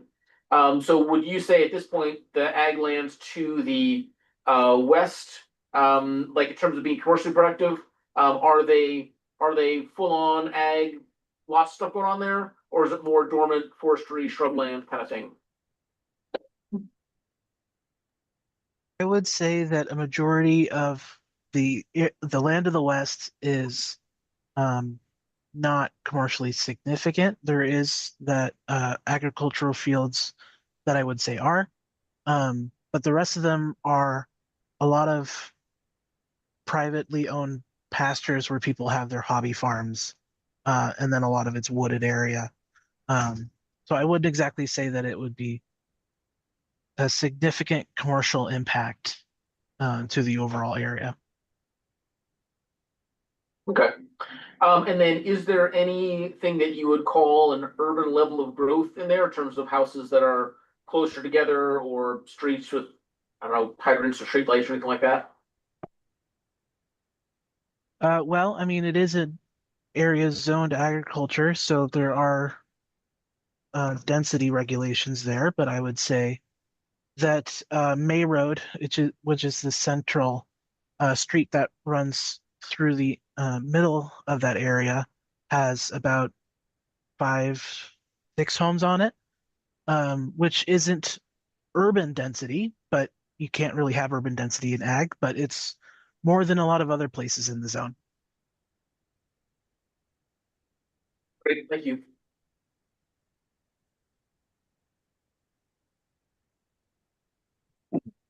Commissioner Masari.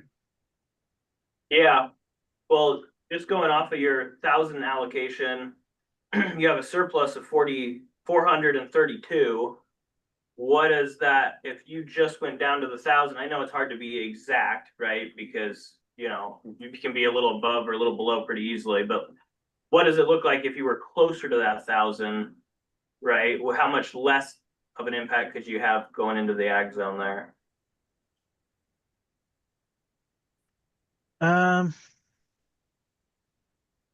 It really depends on. There's too many. Sorry, there's a lot of factors going into that 400 surplus. It's a combination of critical areas. It's a combination of market factors and whether people are going to be willing to sell and have their land be developed. It's an entire process. So it's hard to say with any certainty how much we would need to get that surplus down. I don't find that a great answer because that's what the whole process is here. We know that it's not exact, but there's a difference. You got to make assumption of some kind, and yeah, maybe they don't develop, or you take out a certain amount for wetlands and critical areas and that, but I don't know. I'm just trying to find a compromise between the two, and it seems like since you're even if you just say we're sticking with 1,000, that's what it was. Seems like there's even some room in that to Yeah. scale back down a And little bit. Still not change your plan. You get your allocation, but you would be affecting less agricultural land. and we're still working with the land capacity analysis tool that we have to modify some of the assumptions in that tool that assign a certain amount of population per household. It's an ongoing conversation that the whole county has been having. We had some of that conversation at the county planners group on Friday last week. So it's something that we're going to continue to work on to refine those numbers. And as far as we can do, that's what we're going to try at the moment to get that figured out. Commissioner Hanson. Just a comment about suitability of land for agriculture. When the settlers moved into this county, they pretty much cleared everything and farmed everything, unless it was a piece of rock. And just because there's trees growing on it now or scrub growing on it, doesn't mean it's not suitable for agriculture. I would look at the NRCS soil maps to define how suitable something is for agriculture, and it's a matter of degree.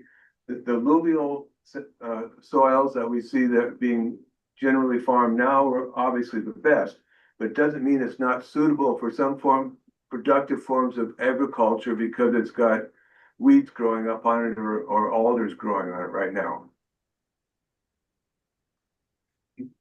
Commissioner Dunn. So just looking at the map and thinking about what I'm hearing from Nick, what I'm hearing from Dominic and from Jim, and if we're hearing, Scott, if you're saying that the land in the south, that ag land down there is the better, that's more productive ag land, what would the impact be, I guess, Carson, if you kept in the south, the ag land as ag, and then had those, looks like you got several properties there. Oh yeah, I'm sorry, I guess if you pull up the map, that'd be the best option there. But there's one section where you're converting from ag UGA, or if that's good soils and kind of in a wet area, then maybe leave that as UGA. And then I don't know if that would answer some of the concerns there. Matt, are you able to pull the map back up?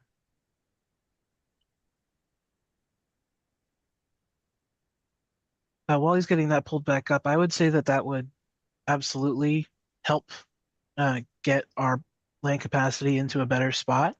But it's not something that I can say at this point that we're going to pursue because that is a decision for our city council. I could say it would help, but I can't say that we're going to do that, Commissioner Brown. I just want us to remember that where we are in this process, there's been extensive discussions at the city council levels, at the county council, at population projections, and so forth. And I think for us at this late stage to say, oh, we want to pull out a big chunk of the UGA and tell everybody to go back to the drawing board, I think it's actually in many ways exceeding what our authority is. Certainly, I think it's going to get a tremendous amount of pushback from all the other parties. So I think it's frankly too late to have this conversation, forgetting all other issues. Commissioner Craig.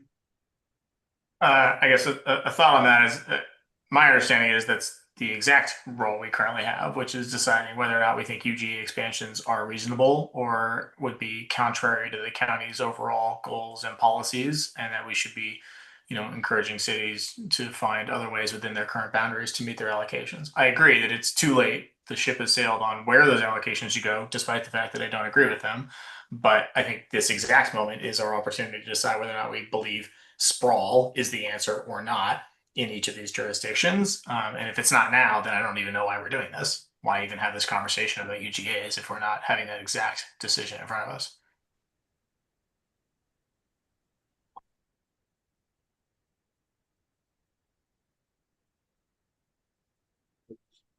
Sorry, it kind of moved, the screen jumped on me.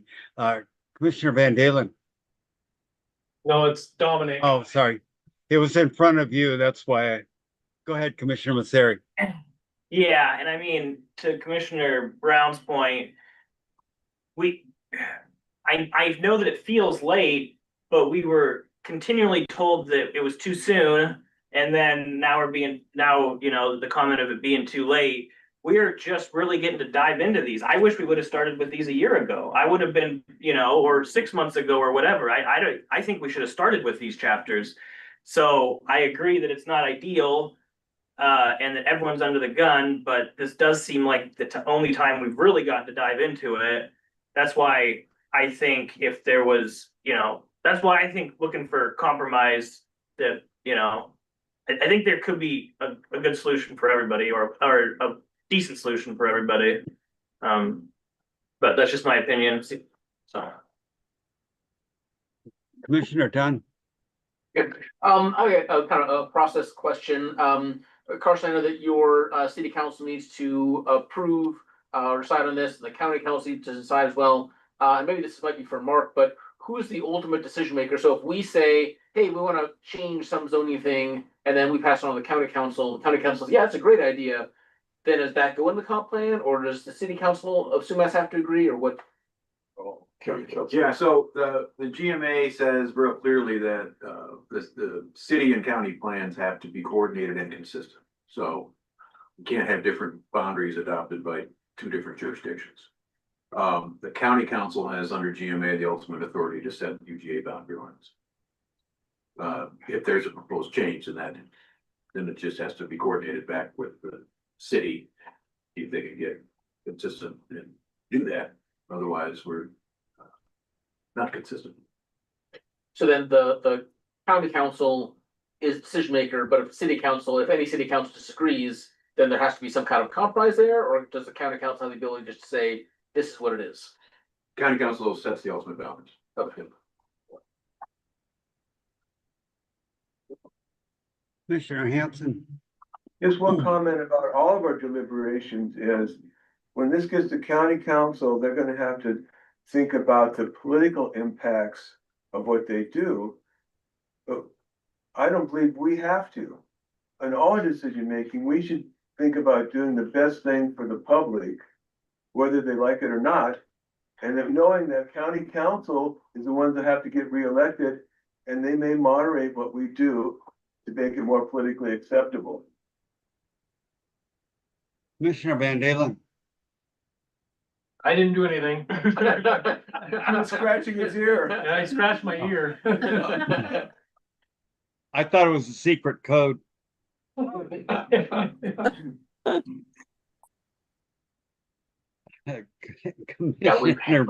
Commissioner Brown. Thanks. So I think we are doing the right thing by approving the boundaries as proposed, and it's not. I think it's the least valuable ag land. I think it's the best location. It's gone a lot of consideration with those people who live in the area and the city council that represents them. My concern is to sit here with limited knowledge of Sumas and say, oh, unilaterally should just go somewhere else. This is something that's obviously been years in discussion, and I would support it as it is laid out now. Commissioner Hanson. Given the number of items on this agenda, I'd like to move the question on this one. Second. Okay. Everybody okay with moving along? We have a motion and a second, correct? Yes. Okay, and what I hear is Commissioner Hanson's calling for the question. Yep. Okay.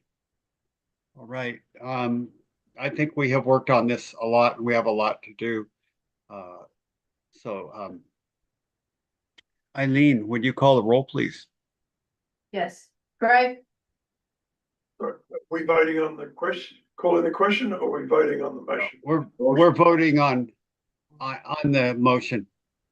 Okay, thank you. Yes to the motion. Hanson, Yes. Jefferson, Yes. Mosseri, No. Van Dalen, No. Brown, No, Dunn, No, Barton. Yes. It is a tie. Get Eisenberg? Eisenberg left Oh. the meeting. no, if it ties, it's a fail. It is a fail.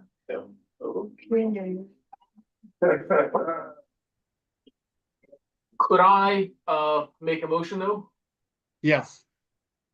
As sort of a compromise there to see if this floats. All motion that we remove the ag land in the south, or you keep the land in the south as ag land instead of changing to UGA. I don't know what the right terminology is there. Is it?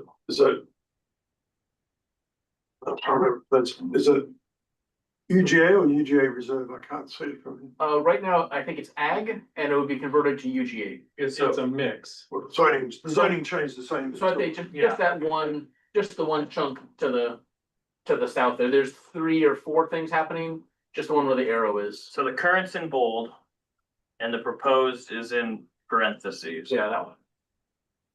So you would have it stay as ag, not switch to UGA, Yeah.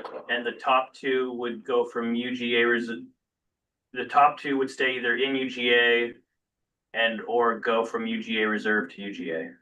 Yep, and then on the right-hand side there, kind of a vertical part, Mm-hmm. it looks like that is also changing from UGAR to ag, is that right? Mm-hmm. Yeah. So we keep that as as well.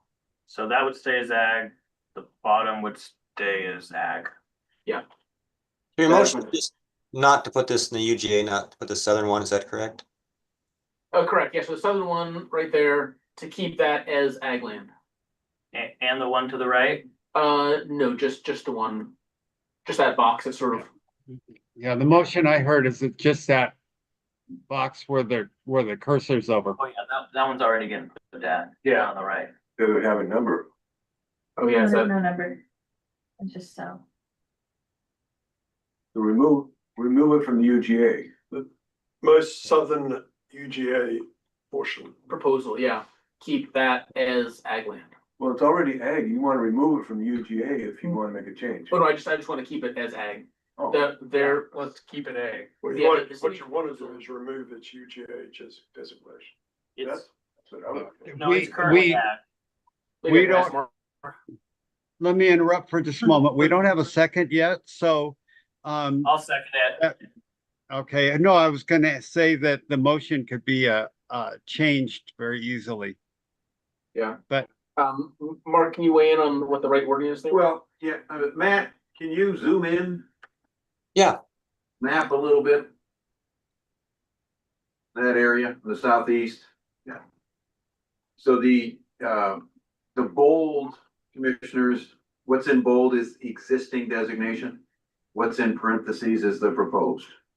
Oh, I see. Gotcha. Okay, so it's in ag now. Okay, gotcha. The city is proposing All to right. convert it to Oh, UGA. perfect then. Okay, So then, yeah, my motion would be to keep that as ag. and so on that skinny one on the right is currently UGA reserve, UGAR. And the city is proposing to return that to ag also. And then, so the question is, Commissioner Dunn, those are the ones the 2 that are above the ag pieces, you're not proposing to change those. Correct, yeah, my motion Leave only those- for. Leave those as proposed. Yeah, the by- very southernmost unit there, which is currently zoned as ag, proposed to be UGA.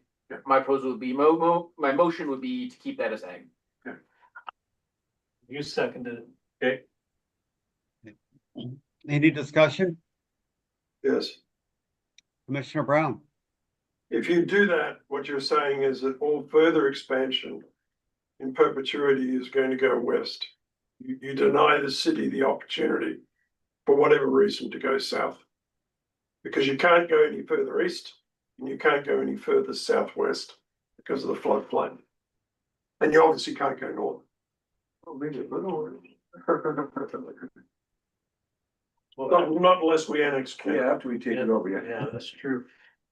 Commissioner Masseri. Yeah, well, we're not saying they could never do that. We're just saying in this comp plan, they're not doing it. Right. They could propose to make that UGA next time. Yeah. They can even do it during their annual updates. Right. So I think it's just, to me, that seems like a fair compromise, especially since they're so far over their allocation already. Yeah. Works for me. Okay, is there any further discussion? Eileen, would you call the roll, please? Yes. Hanson, Yeah. Jefferson, Yes. Osiri, Yes. Van Dalen, Yes. Brown, No. Dunn, Yes. Greif, No. Barton, Yes. passes.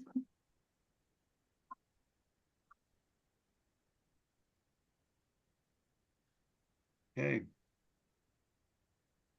We have more motions?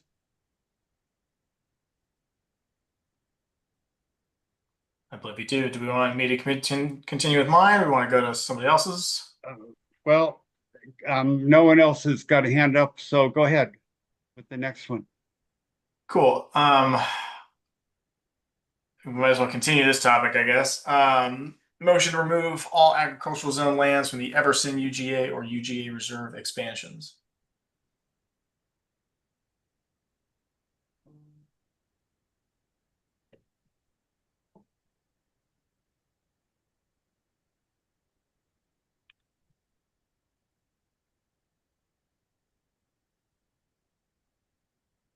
Okay, and I'm not seeing a second on this.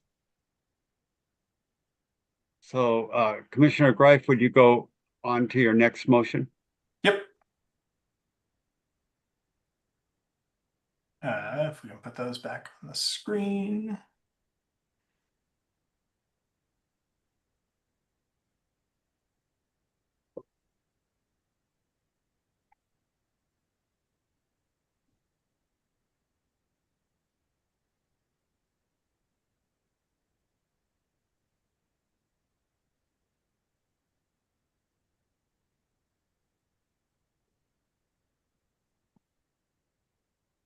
Alright, I'm gonna I hate it. I'm gonna jump around and move to revert the Bellingham UGA change to UGA back to UGA Reserve for the South Kitech property and move from UGA to UGA Reserve the northeast corner parcel proposed to be added to the UGA and to add the South U area to the Bellingham UGA. Which I know it's a bit of a mouthful, and if we have the map, it's easier to. I think I worded it correctly, but it's probably easier to look at the map to discuss it. Yeah, so basically at the top here would be to essentially revert those changes back to existing. So to not add the top right corner to UGA and to revert the top, I guess, middle left, top, whatever, Kitech property back to UGA Reserve. And then in the bottom right, instead of retaining as UGA Reserve, moving South U to UGA. And I believe there's another commissioner at a motion to do that. So I'm not sure if we discussed that yet. I don't think so. So we have a motion. Do we have a second? I will second. Okay. And cool. So I guess opening for discussion, obviously there's a lot in here. The reason I put this as one motion is because I know that Bellingham, still has to meet its allocations, and as much as I think it's been clear that I'm not a big fan of encouraging sprawl unless it is the last possible option. I think that the likely sprawl to the north is significantly more impactful on Bellingham or Whatcom County and Whatcom unincorporated counties' rural character, decimating a significant amount of open space and looking at the other projects that have been done just to the south. I think they lack in urban character to the extent that we should not support further expansion in that direction. Whereas additional development in the South U area, though more complex, has more property owners, is more likely to be a disparate amount of housing and design of housing, and blend more naturally into the forestry landscape, and not be as negatively impactful on the overall way that Whatcom County looks and feels. Chris Behe, you have your hand up, so go ahead. Oh, just unmute. Yeah, sorry about that. Thanks. I'd like to share my screen and just walk through Bellingham's decision criteria for why we chose to expand in the areas that we chose to, or we're recommending. So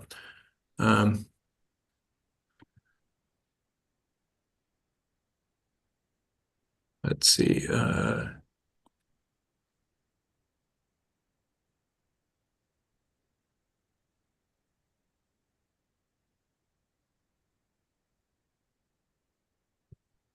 Okay, are you able to see that worksheet there? Yep. Okay. So this is just a little kind of a talking point here. It's a matrix that has criteria on the left, and then the center column here is the North UGA reserve area, which we are proposing to add in this growth cycle. And then the second column, or the third column here, is the South UGA reserve. I just wanted to step through real quickly the thought process when we evaluated these based on our findings during the periodic update.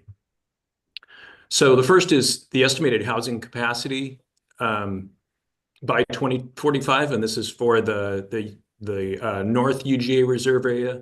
We're estimating around 1,300 housing units during the planning period until 2045. Importantly, that's not the build out for that area, but that's what we think is likely to be able to be built during the planning period. And then for the south area, 225 units. The second row here is can these areas meet Bellingham's 2445 additional housing capacity need of 800 homes? And importantly, 800 homes with about 40% affordable to below 80% AMI incomes. That 800 home deficit is the approximate number of homes that our land capacity analysis shows that we're short in our existing UGA buildable area. And the north area, just based on the estimate, clearly it can, and the south UGA on its own cannot. So that's an important distinction. Looking at environmental constraints, both areas do have a variety of environmental constraints, primarily wetlands, streams, and habitat areas. The north area is largely a single ownership, although there are a variety of other smaller owners out there. There are some forested areas, but it's largely cleared land that was cleared years ago when it was the Wilder Farm. The south area, again, is largely forested. From a terrain perspective, this is a critical concern. The north area has flat to rolling terrain. There's about 80 feet of relief across the entire reserve area. The south area has steep terrain. It's upwards of 400 or more feet of relief just within the area. I want to just highlight here, this is a shot from our City IQ mapping system. The black boundary is the South UGA reserve area. And in shades of yellow to orange to red are steep slopes mapped in our system. The red and dark red being the steepest slopes. Everything orange or red is 30%, 40% or greater slopes. So some real challenges from a terrain perspective. It's important to note that all of the green areas that you see on the left side here are relatively recent greenways purchases by the city. Those are not developable land at this point. You can see the existing subdivisions near the kind of center southerly area and at the very south end with U Street going up. The vacant land owned by some of the property owners that are interested in being interested in development sits right in this area. where a lot of those steep slopes are. This larger tract at the north end looks vacant and empty, but that's the Cascade Radio Group's antenna farm. We're not counting any significant development capacity there. And then Wade King Elementary sits right here. If you look at the north area, this is just, again, showing the slopes in that area are, there are a few along the creek, but by and large, flat land, and mostly in a large single ownership. So those are, again, just kind of that slope piece is a critical component. And then I'll finish off just going through this so you get back to the discussion. Forest canopy, again, minimal on the north, extensive on the south. That's also a concern for the ability to successfully get the density and other resources in there. From an infrastructure needs standpoint, they have similar elements that are missing. Certainly roads, arterial street access is critical. Water, reservoir capacity is needed in both areas. Sewer infrastructure is needed in both areas. And then critically, a fire station is also needed where development to happen in this southern area, also needed critically at the north end. So that's an important consideration. Employment and services, the north area has employment and services adjacent to, and also the development proposal that the primary owner has includes a fair amount of mixed use development on the property itself. So Bellingham is very interested in having housing developed in concert with employment and service opportunities to minimize vehicle trips. The south area, while there could be some small-scale commercial developed along with housing, there currently are no real services. The closest services are the Seahome Urban Village and the Seahome Village commercial area around Dent where REI is. That's really the really closest significant commercial services to that area. So they're more distant. And then this is a really important piece. Is the area, could efficient, comfortable transportation options for bicyclists, pedestrians, and transit be developed? We feel like the north area with the fairly rolling flat terrain absolutely would be conducive to good bike ped multimodal transit connections. The north area with the slopes, 12% and greater slopes for likely roads and the amount of cut fill needed to build those roads. There certainly are cyclists that would conquer those hills, but we don't think you'd get that 80% of moderately interested folks to be out there actively using those. And also it just makes it more challenging for transit and also for pedestrians. The whole comfort and safety issue is really challenging, and also just the number of connections. It's difficult to do gridded, well-connected transportation networks when you have very steep slopes. Right. A fire station would activate capacity on the north side for things like the light industrial zone that we've had an annexation proposal pending for more than a decade. That's been missing adequate fire service, and we need a fire station on the north side to complete our level of service across not just expansion areas, but in the existing city. And that's on our capital facilities list. So one that would service this area would leverage needs inside the city as well. That's not to say one on the south side would also improve service for adjacent areas, but it's more acutely needed on the north side. And with the King Mountain neighborhood and other areas that we've annexed in the last 20 years, there's more of a need out that way. So finally, in conclusion, we feel like the north area does meet our growth needs, which is why we're recommending to bring that in. One very critical piece, especially given that we're all in budget conversations right now, is Bellingham absolutely does not have the resources organizationally and certainly not fiscally to activate both of these areas and fully serve them in the next 20 years. So that's why we've picked the one that we feel is most likely to meet our needs and to put the other one in reserve status for a future planning cycle. That we just don't feel like we can stretch. Bringing one area in is a huge stretch for us right now. And there are unresolved needs there fiscally. Bringing both in, we feel, would be really disingenuous and set false expectations, and we really don't want to do that.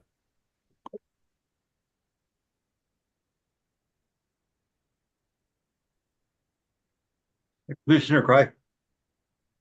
Yeah, I really appreciate that that walkthrough, Chris. I think some of the things you shared are some of the things that concern me most, which is that we're just going to get a large, sprawling, fairly suburban housing development that is just continuing to jut a finger into the county, as opposed to rounding out the city, in a more attractive manner. I understand that at the end of the day, they're willing and able, and that is important. But it just feels like we're just continuing to encourage urban sprawl, as opposed to finding more info places to do it. That said, I know that 15 out of 16,000 of the homes that you are allocating for, is within the city limits. And I think that's fantastic. And I commend Bellingham for its urban village concept. I think it's really fantastic. I live not too far from the Barclay Village area. I think what you all are doing there is really really thoughtful and continues to develop in a really nice way.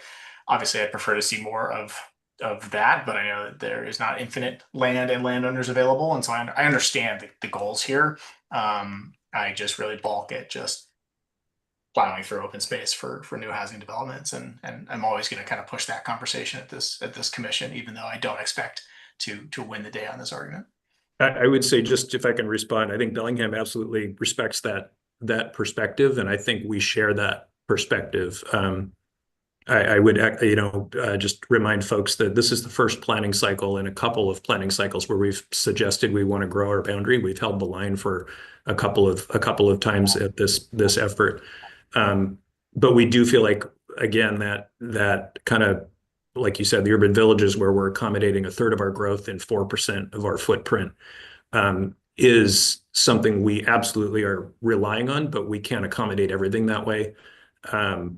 We feel like the middle housing is going to be transformative in all of our existing neighborhoods, but that will take a generation to accomplish that. That's a long-term, individual smaller property owners need time to figure things out. They won't all want to do something, and the resources are just not there to expect hundreds of units a year to come online to that degree. Or we are counting a significant increase in that, but it's just not going to be the majority of our infill. So, yeah, and I guess what I'd say is I would point people to our draft plan, which our planning commission just approved and moved on to council last week. And the land use chapter in particular has a really beefed up annexation policy section, which specifically calls out direction to not plan the UGA for what has historically been suburban densities.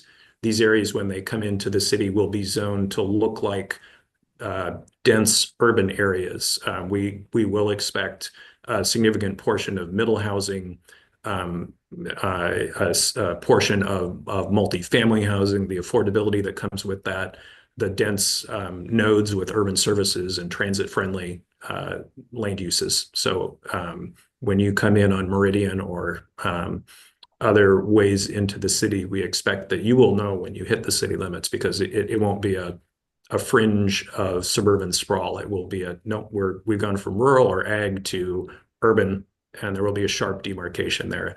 We'll accomplish that with things like development agreements that are tied to annexations and a very clear setting of expectations for performance from a land use perspective. So we have three commissioners here that had their hands up. Commissioner Hanson. Quickly, I just want to note that although I'm not a big fan of northern expansion, I'm not going to try to fight it, but that both Whatcom Environmental Council and FutureWise pointed out environmental and legal issues around the southern expansions.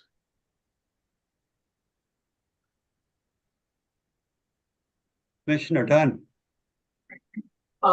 Yeah, Chris, when you designate something as the UGA, what are you obligated to spend in like the first year or the second year? Is there anything, there's been a number of places that you've brought in as UGAs, I think most notably by the airport, and then taken them out.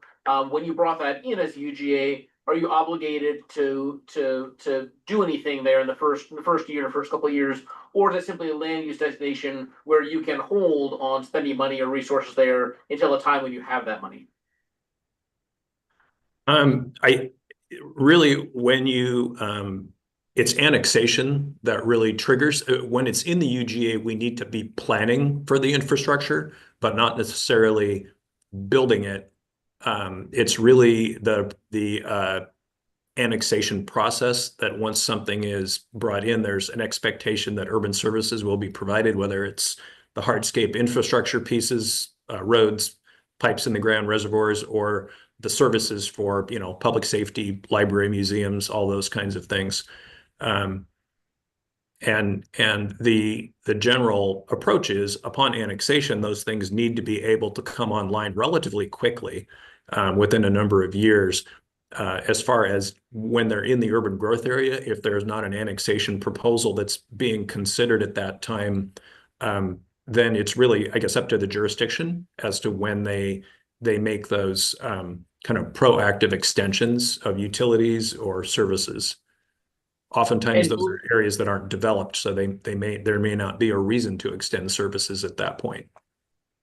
But both these are going from UGAR to UGA. Is that right?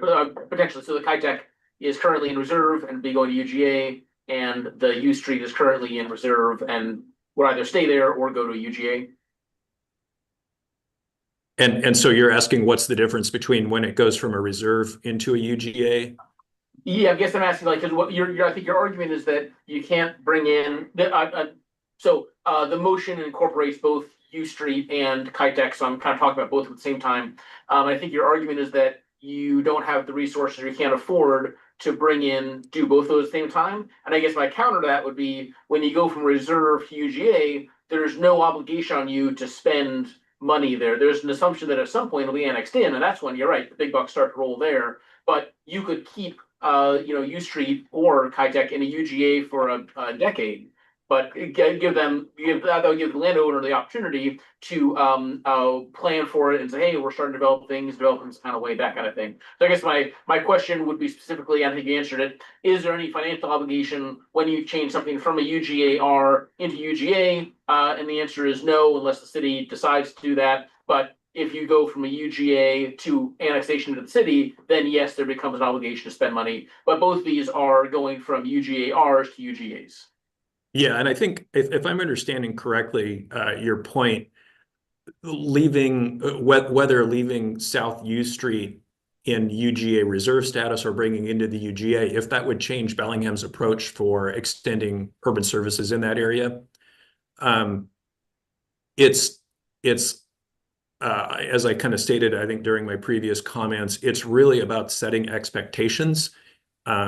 If we were to bring both areas into the UGA, I think you're right in that we would not necessarily be obligated to extend water and sewer mains up U Street to service areas that are in our boundary. We could focus just on the north side, but that really is setting some false expectations for those property owners that, hey, we brought you in. They might think that we would intend to serve them and have the resources to do so in the short term when really we don't. So that's where we feel like consciously saying, no, we're not going to expand the UGA in that part of town means that that's not a critical part of our growth strategy for the short term, this periodic update. So we'll be back here looking at this again in 10 years. At that point, the calculus might have changed, but at this point, that's the direction we're leaning. So we have getting a list here. I think Commissioner Greif, did you have your hand up? Nope. Okay, very good. Commissioner Masseri, then Commissioner Brown. Yeah, two things. One, I think actually, I don't know if you were at the last meeting where we had some testimony from people down in the South U Street area.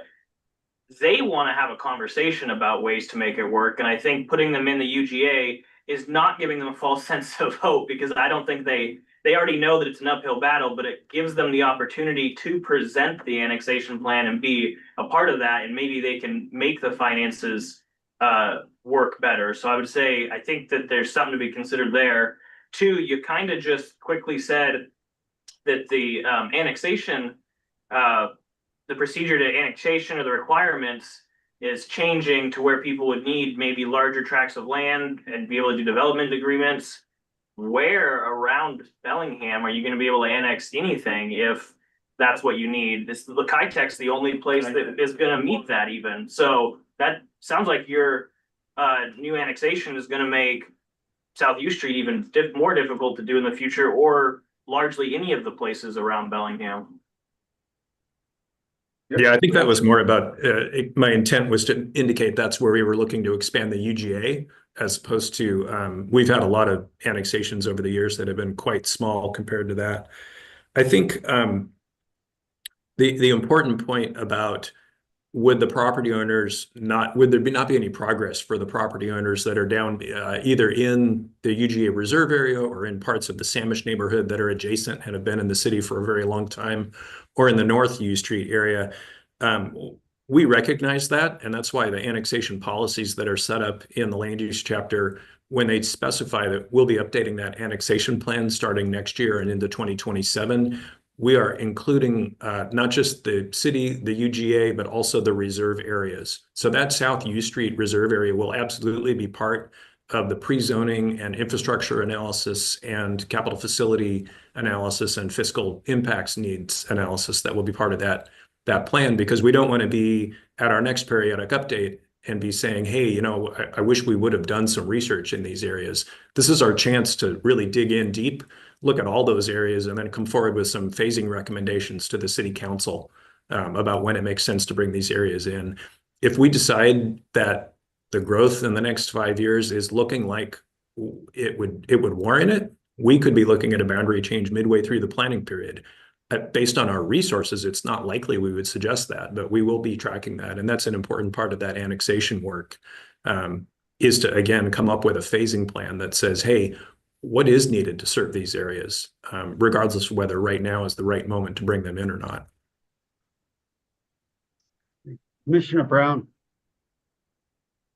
Chris, I'm just trying to wrap my head around what actual costs you're talking about, because I know I was involved in the discussions about bringing Kitech in, annexing Kitech years ago, and my understanding is that the city said, yeah, Kitech, you can do it, but you need to pay all the costs.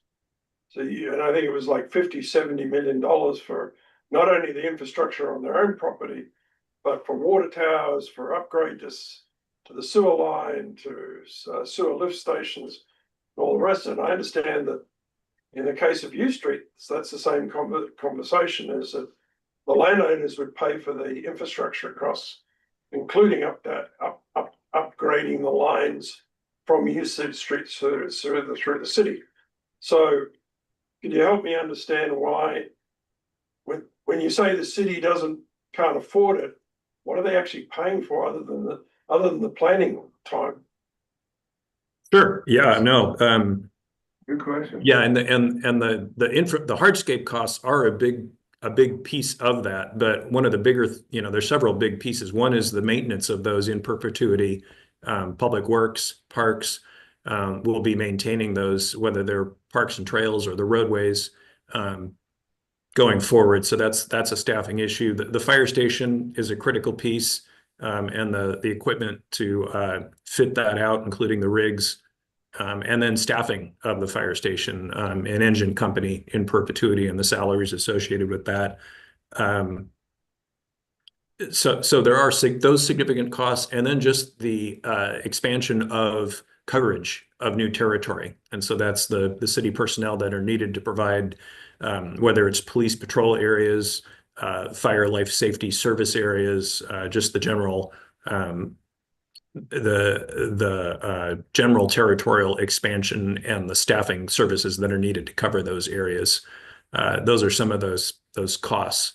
And when we look at those, it's, again, the terrain is a critical piece, and that's why I showed you that slopes map. The costs of, even if it's the same number of miles of roads that are developed, the costs of the cut fill that's necessary to come up with walkable and bikeable and easily drivable by transit grades for streets, and then coming up with logical circulation patterns and connections. That's a daunting task when you've got 400 feet of relief across an area that size. Whereas on the north side, we just don't see that. We do see creeks that need to be bridged, and there are wetlands, But we also see that on the south side as well. So those were some of the cost concerns that went into the evaluation of which area made the most sense. And then critically, the development capacity that comes with that. But the thing, if I can follow on, I still don't feel like the question's answered, because the road construction is going to be the responsibility of the developer. Yes, the city will have ongoing maintenance, but the city, once it's annexed, it gets the sales tax revenue from the construction, and gets it now gets property tax alongside the property tax it gets from any other jurisdiction, any other part of the jurisdiction. So, you know, the city's getting an ongoing revenue supply, and they're actually getting a revenue bump because, you know, they're getting the sales tax revenue from the construction of everything that's going on during there. So I still don't see that why the city, I still don't see the city's objection, particularly if the city says to the developer, look, this is the price tag. If you want to do this, this is what it's going to cost you. And if the developer says, yeah, well, I'll pay that and I can fund it, then I don't understand the city's objection. Yeah, I guess you know, having recently brought a package of information forward on the Northern Heights annexation, I would say that the mix of uses that's being contemplated for the northern area versus the southern area, even if there are some commercial services that are able to be located in the southern area, there's just not the density of uses that would provide a revenue positive outcome. That's just, we showed pretty clearly that just the moderate density residential by itself does not produce the tax value and certainly the sales tax value or property tax value that would offset the costs of providing services to those areas. So that's, again, that's the basic analysis we've been through, comparing both of those areas. I think, you know, I really also just want to continue to emphasize the ability to get transit in that area, and also the mix of housing that's been articulated. You know, we need 800 housing units, and we do need nearly half of them to be relatively affordable. And we're looking at an area where, you know, we've seen things inside the city limits that have been built in the last 4 years or so, and they're coming in at moderate income price points. And so we need to have about 80 of those per year brought online starting about 5 years from now to be able to get what we need in the planning period up there. So that's what our estimate has been. It's about 1,300 units during the planning period.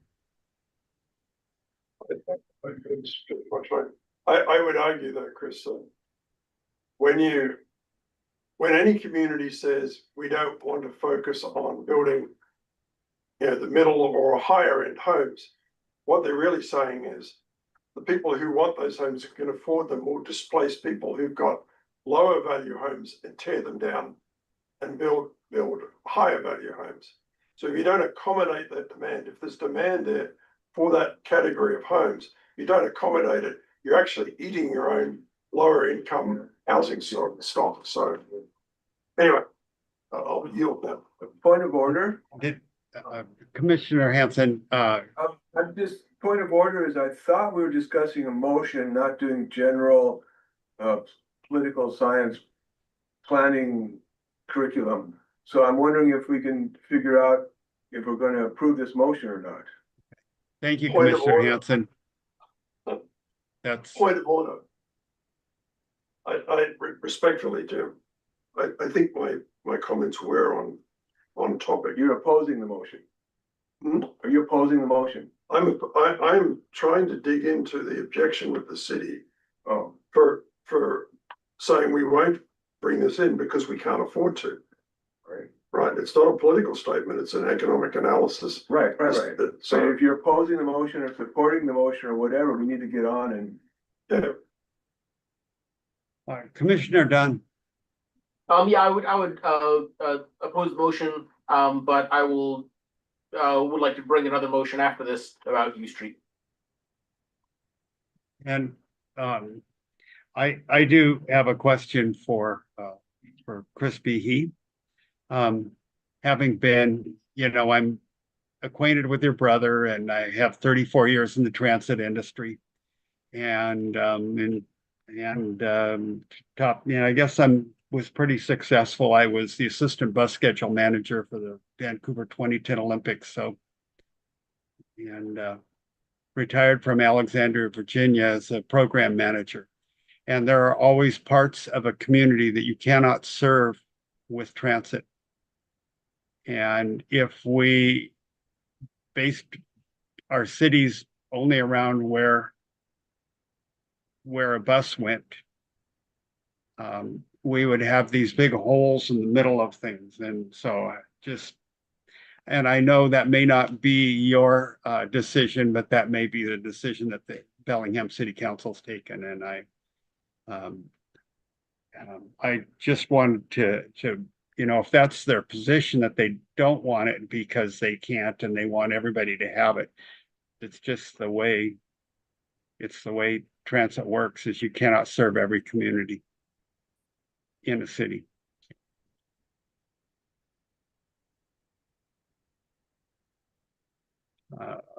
Any more comments? Eileen, would you read the motion again? Commissioner Greif moved to revert the Bellingham UGA change back to UGA reserve for the South Kitech property and move from UGA to UGA reserve for the northeast corner parcel proposed to be added to the UGA and add to the South U area to the Bellingham. And seeing no other hands up, Eileen, would you call the roll, please? Yes. Jefferson.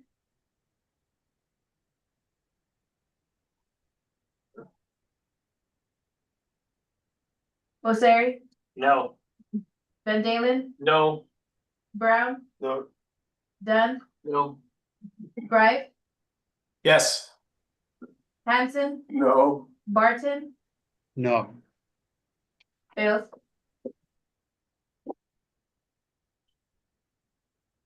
Okay.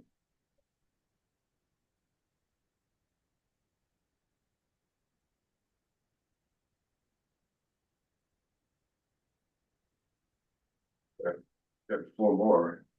Yeah, we got time. I We know, got five. Commissioner Dunn wanted to make a related motion, so I would cede for his motion. Sure, Commissioner thanks, Nick, Dunn. yeah.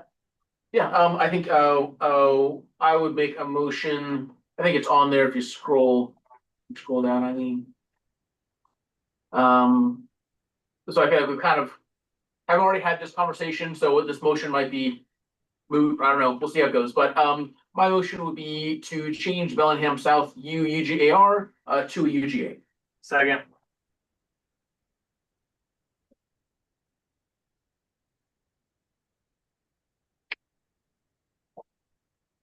Okay, we have a motion and a second. We have any discussion?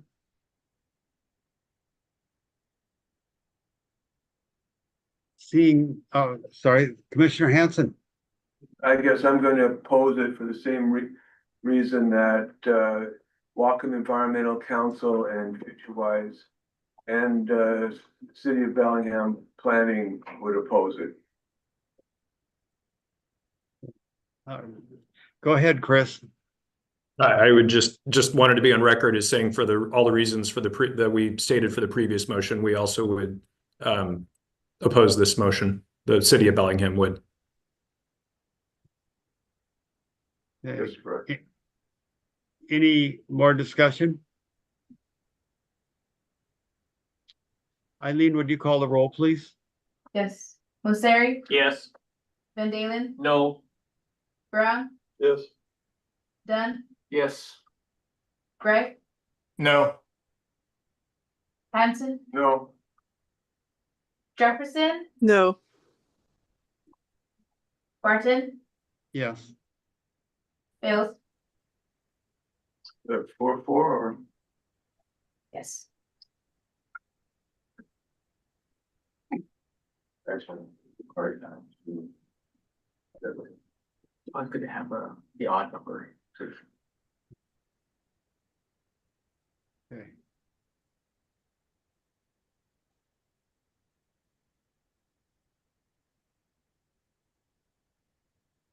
is a plain one, right? There's another one Commissioner Dunn has. Oh, yeah, Nick has one, and Dominic has his hand up. Yeah. But we're not discussing Blaine. Kelvin? Yes. I just have a question on which way you want to go. I have a motion, about Bellingham. I didn't originally send it in, so I'm happy to wait, or if you want to deal with it while we're talking about Bellingham, I will make it now. So just let me know. Let's go ahead and deal with it now. Okay, I would make a motion that the northern area, the industrial area, north of the airport would stay in the UGA and not be changed to UGA reserve.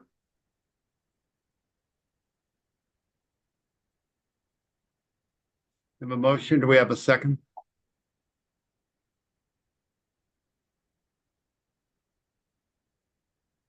So we don't have a second. So let's go ahead and move on. Can I ask another point about Bellingham before we leave it? Yes. It's for staff about the northern UGA with the Alderwood area. As you will recall, the definition of industrial uses was modified by council. And so I'm wondering, in this sequence of planning, where does that stand?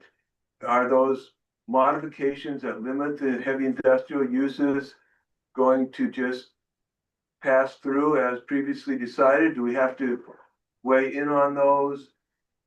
Is there room for other action in that regard? Yeah, thanks for the question, Commissioner Hanson.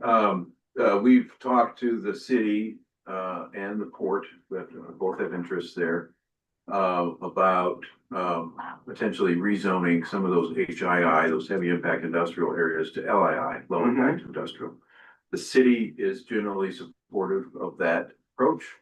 And we intend to engage in that and put that on the docket for next year. Because we've got to deal with it. We've got to reach out to the community. We've got to reach out to those property owners and coordinate with the city as a part So of the whole, it will all be open for discussion. Yeah. Oh, excellent. Thank you. Yeah, we're not proposing any changes in the comp plan update itself, except we'll have, we want to have a policy that just sort of says that. Checks in the mail. Yep. That's just the area north of in the northern area. Alderwood, Birchwood. Yeah. Down with the order. Yeah.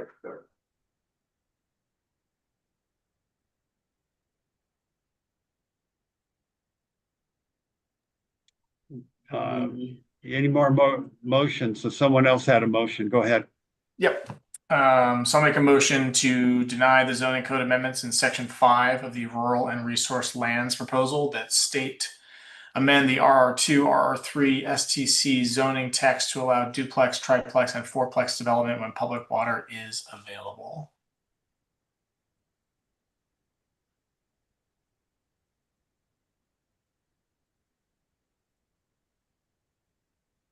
Clarification, is that, Mark, is that the limit areas that Matt was talking about? Yeah. Yeah, okay. Yeah, this is the section of that rural and resource lands proposal that would apply to the Lemurds, or however we pronounce that. I'm not sure if it applies to others, other areas that also have that zoning, or if it's only in those 3 spots that have that zoning. Yeah, that would apply to all areas zoned for RR2, 3, and STC. Yeah, so I don't know if there's a second to that to discuss, but it seems like a pretty substantial change. Is Matt, does that include the Custer area? Yes. I will second the motion. Okay, so just to introduce, the reasoning here. One, I think we should be considering this separate from this UGA comprehensive plan conversation. This is a significant zoning code change throughout the entire of rural Whatcom County. This is not a small change, and I don't think it should be bundled with 50 other significant changes. The second is that, with our overall goals of reducing greenhouse gas emissions, vehicles miles traveled, and generally, densification in rural and agricultural areas, I'm really struggling to understand this change from a planning perspective outside of just being like, well, how else do we hit our allocation? This does not seem to be the planning approach that this commission has been moving towards. I understand that public water only applies with a small number of areas, and I'd be curious to understand more if it's only Custer or if it's other places too, because I know it's in the other Lemurds. But yeah, overall, I just don't see how duplexes, triplexes, and fourplexes are something we want to be encouraging at these basically large rural intersections. Go ahead, Matt. Yeah, so this kind of came out of, House Bill 1220 required local jurisdictions, cities and counties to provide land capacity for housing at all income levels.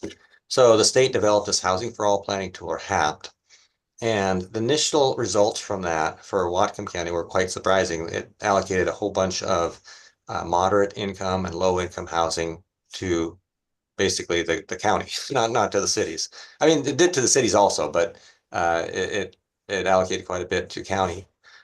So the county and the cities sat down and said, the county basically said rural areas aren't designed to accommodate a whole bunch of multifamily housing or a middle housing, duplex, triplex, fourplex. Cities at that point wanted this county to investigate different alternatives to take kind of our fair share. So we did that.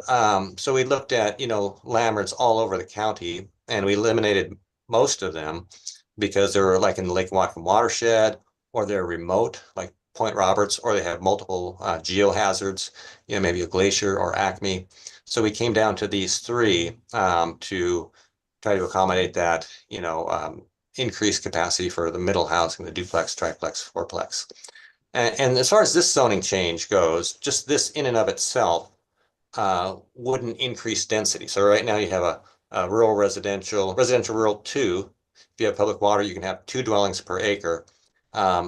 With this change, they could have 2 single family or 1 duplex. It wouldn't change the density. What would change the actual density is those rezones in the packet to Custer, Poland Guide, and High Notes Corner. So that was kind of the thought process behind it, just to take a slice of that moderate income housing. If this is not approved, then we would have to go back with the cities and kind of renegotiate the allocation of moderate income housing. Commissioner Crichton.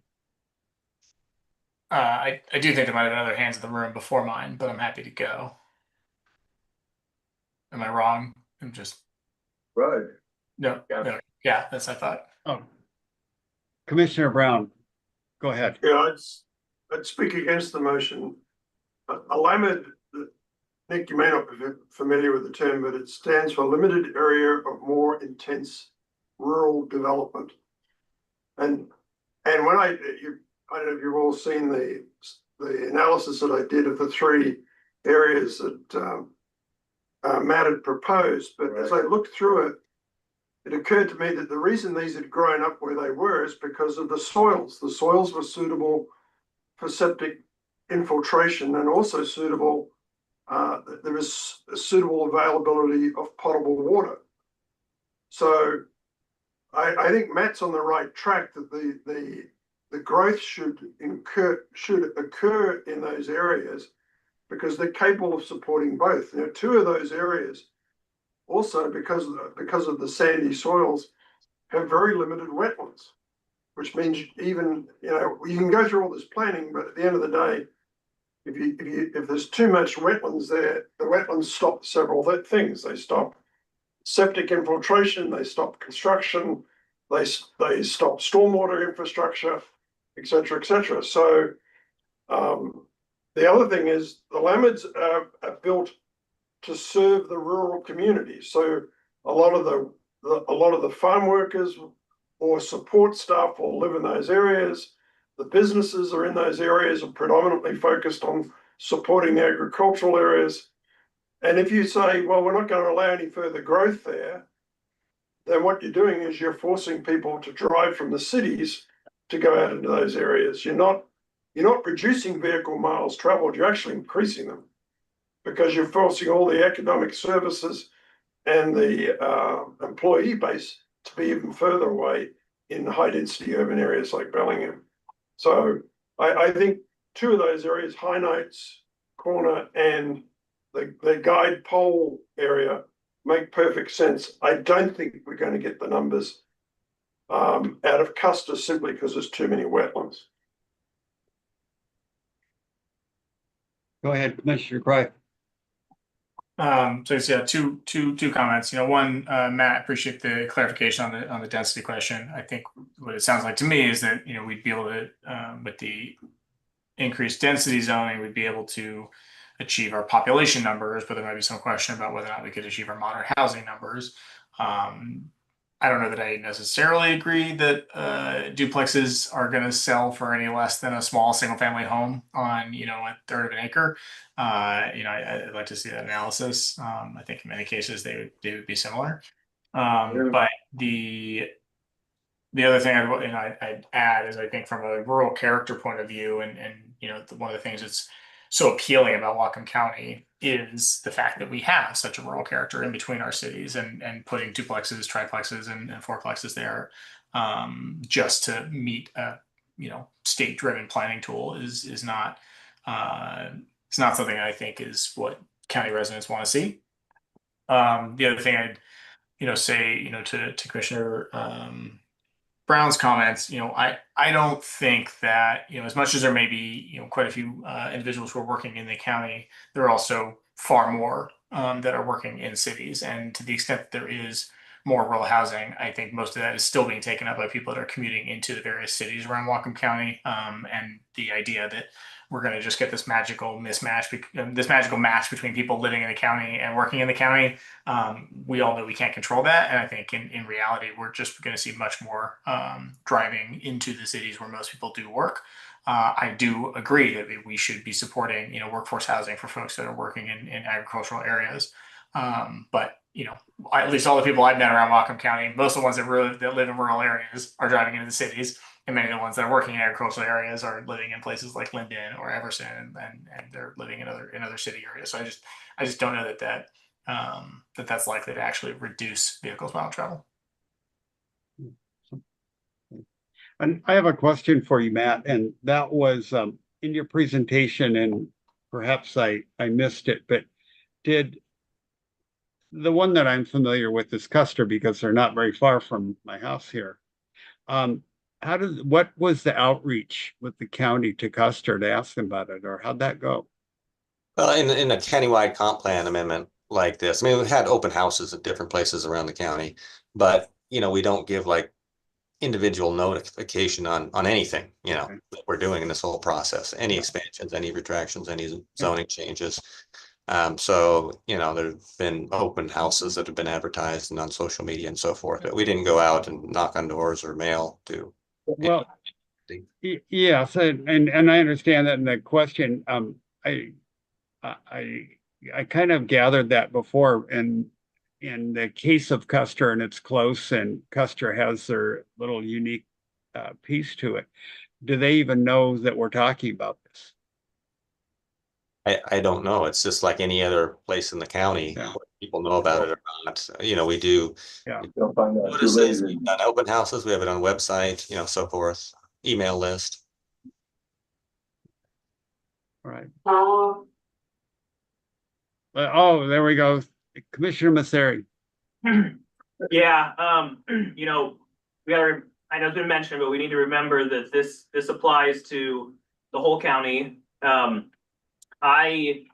I'm on the fence of it. I think that I can see some arguments for and against, but I think the bigger thing is that we haven't really had, we looked at a couple Lammerts and seeing what those zonings would change, but we haven't really done a thorough job of looking at all the different areas in the county that have these zonings and what that would look like. So I think it's better to get more scrutiny and being done as its own standalone item then just get lumped in with this real quick because it does check a box. Because it definitely, it will change the look of those Lammerts with these kind of different developments in there. And it even two small lots, individual lots with a house, it's a very different feel than one lot with a duplex. You know, it just does change it. So I think it would be best to not have this go and be evaluated on its own. The other option would be just to do this for those three Lammerts. I mean, the zoning could say in the Custer, High Notes Corner, Home Guide Lammerts. That's not considered spot zoning in doing that? No, I don't think so. This is a text amendment. It's within a certain category of land use. Spot zoning is I can do your property, but not mine. While you're doing those three Lammerts, but not the rest of them. Yeah, but it's everybody in that area. Yeah, the Lambert is a special category. Yeah. And this, you know, Lammerts are for private gain. I mean, excuse me, illegal spot zoning has a definition in the zoning code. It's like for private gain, not for public, you know, and these have a public purpose in the sense that we're meeting state mandated or, you know, middle housing, moderate income housing requirements. So I can bring up the definition if you want to see it of illegal spot zoning. no, I'll take your word for it. Typically a map amendment. And Commissioner Hanson, go ahead. Yeah, and I was wondering along the same lines that if we were to go along with this change, we would definitely want to specify it only applies to within Lamberts. Unless you can tell me that there's no other RR zones out there that are outside of Lamberts. I think they're all in Lammerts. Oh, well, there you go. What number's that? Well, except we haven't looked at any of their other Lamberts thoroughly. Right. Matt, maybe you could bring up the zoning map, because I'm looking at it on my screen. Yeah. Those three, yeah. The other ones aren't appropriate, he said, because like Whatcom, et cetera. Maybe two of them. Can be Some at Sandy Point, I think. Well, the RR3 Sandy Point. Hmm? Sandy Point RR3. RR3. Yeah, sorry, it was RR3, RR1. Sandy Point. Oh, they'll be underwater then. So let me zoom out a little bit. So the Lammerts are these like kind of pinkish areas, you know, so like Sandy Point is the Lummi Peninsula. Zoom out a little bit more. You know, here we have Custer, you know, Guide and Pole and High Notes Corner, which we're talking about. And you've got other ones. Let's see, zoom out a little bit more on the East County. I mean, here you have Emerald Lake, Toad Lake. Yeah. Got Kendall, Maple Falls. You've got Glacier over here. This has a whole bunch of geohazards and is way out there. You got Acme, Sudden Valley. Halem. Deming. Yeah, Deming is up there. Cane Lake, Reed Lake area. Lake Samish. Let's see. Yeah, some of these along the guide are like industrial or commercial. Here's Guide and Smith, for example. So yeah, there's quite a few of them around the county.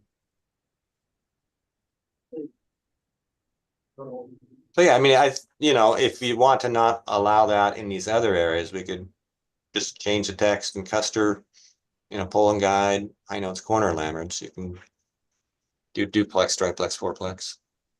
Commissioner Brown. Yeah, I would support what Matt's just said, to just limit it to those three limits, because that's the area that the study is gone on. But with a caveat, Matt, I don't think you're going to get your numbers out of Custer. I just don't think it'll develop 123 units because of the ground conditions. Wow. And when we did our land capacity, it's all one sheet, so it's all together, so to speak. So we didn't parse them out on each one. So may I make Do we have a motion on the floor? We have a motion. I'd like to, could you read back the motion? To deny the zoning code amendments in section 5 of the rural and resource lands proposal that state amend the RR2, RR3, STC zoning text to allow duplex, triplex, and fourplex development when public water is available. But I would like to make a motion to support what Matt just said, but I think the best thing to do is to dispose of this one first. So it's too hard to bifurcate too. So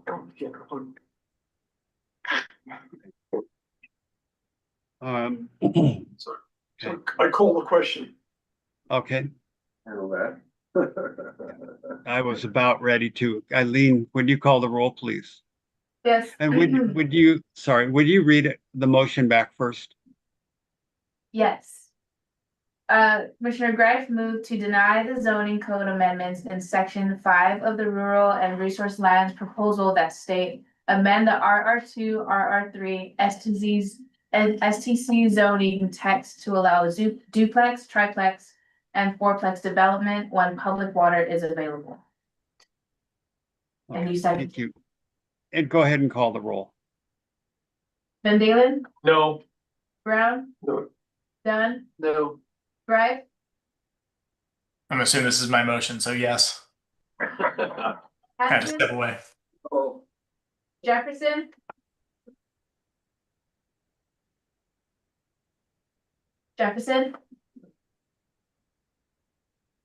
Moseri, Yes. Barton, Yes. Jefferson, what's your vote?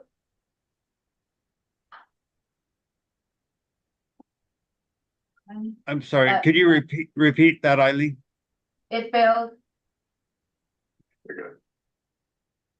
Just because I had to step out for a second, did we amend that main motion at all to only No. do it in these 3 areas? No, okay, so we're, okay.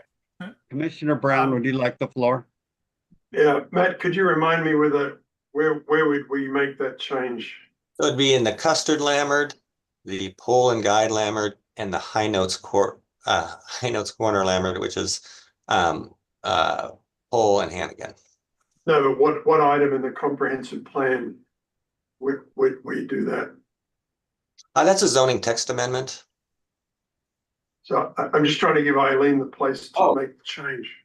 So I think, it could be, there's that text. Actually, Eileen, maybe you can bring that up on the screen.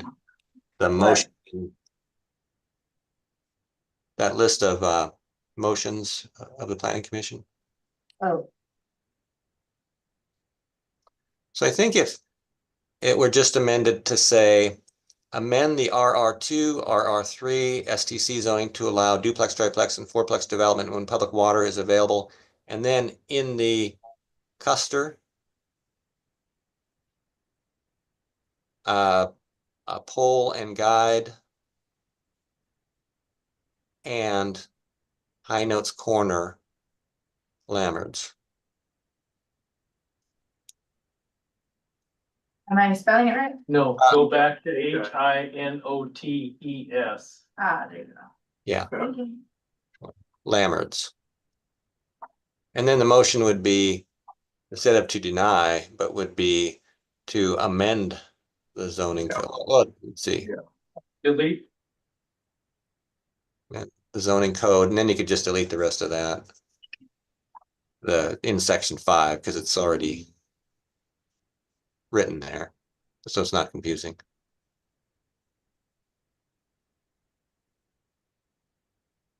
Like that? To amend the zoning code amendments. Yeah, we have amend in there twice, but I guess that's okay. Question, Matt? To amend the zoning code, yeah. Yeah, there we go.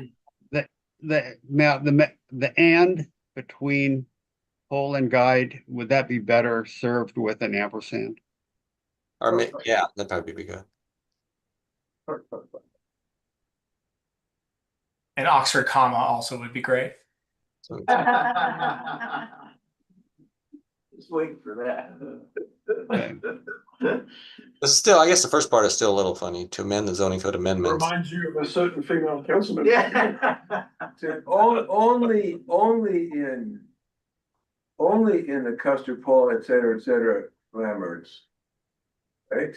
Yeah, yeah. I mean, the way the zoning code is, it's not allowed. It's, you know. You wanna be, to amend the zoning code zones. I think amendments is, yeah, not the right word there. You could say as follows or something. Oh, there you go. Get nice. That looks better.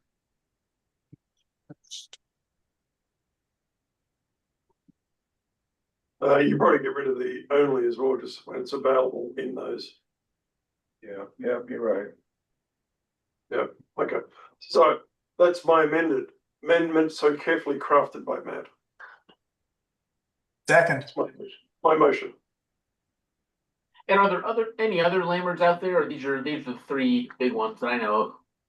Yeah, there are a lot of other landmarks out there, but all of them we didn't feel were suitable for increased density. You know, there's the Lake Whatcom watershed, there's Sudden Valley, and these remote ones like Glacier or Point Roberts, or that type of thing. So yeah, we took a look at them all, and we kind of came down to these three. If you don't have fire flow, you're really constrained anyway.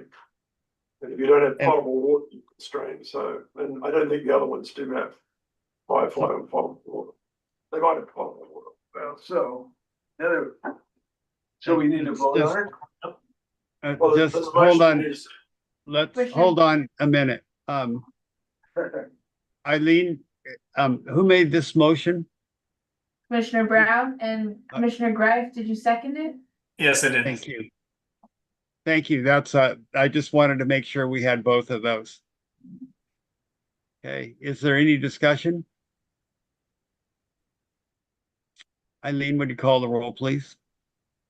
Brown, Yes. Dunn, Yes. Greif, Yes. Hanson, Aye. Jefferson, Yes. Osari, No. Van Dalen, Yes. Barton, No. passes.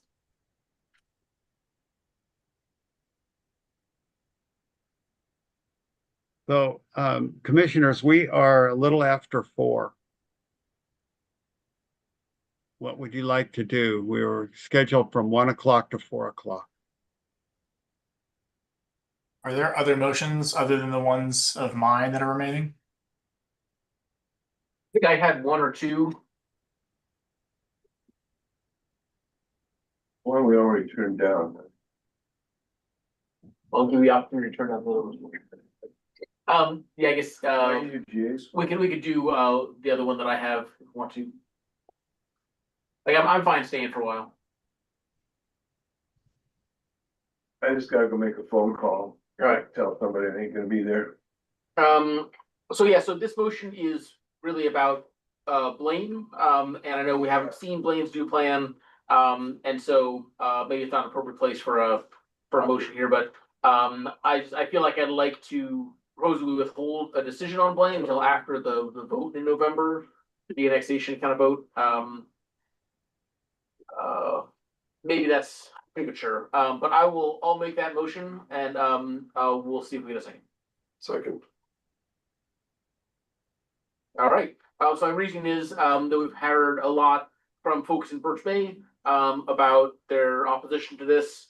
Also heard a lot from the city of Blaine as to why it's really important to happen. But the key thing is if that annexation vote doesn't pass, then it's kind of a moot point. Like, the de-annexation vote.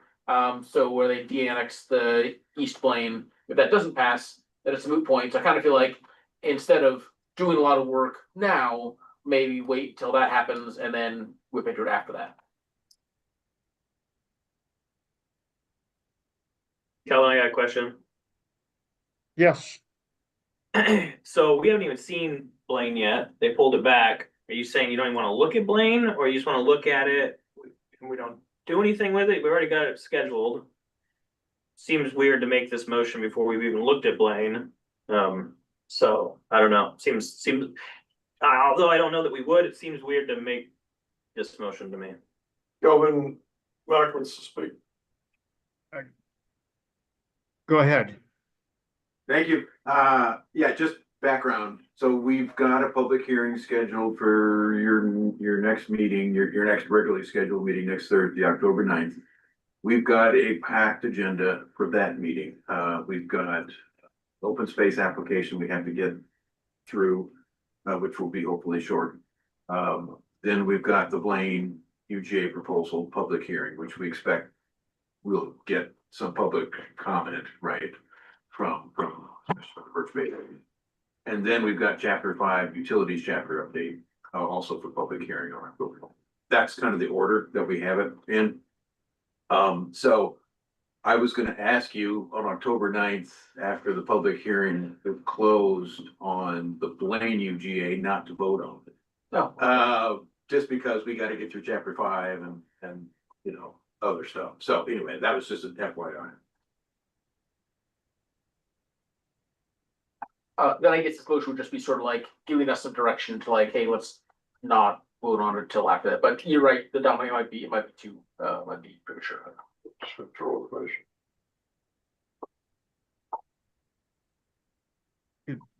So we have a motion, and did I hear Commissioner Brown talk about withdrawing a motion?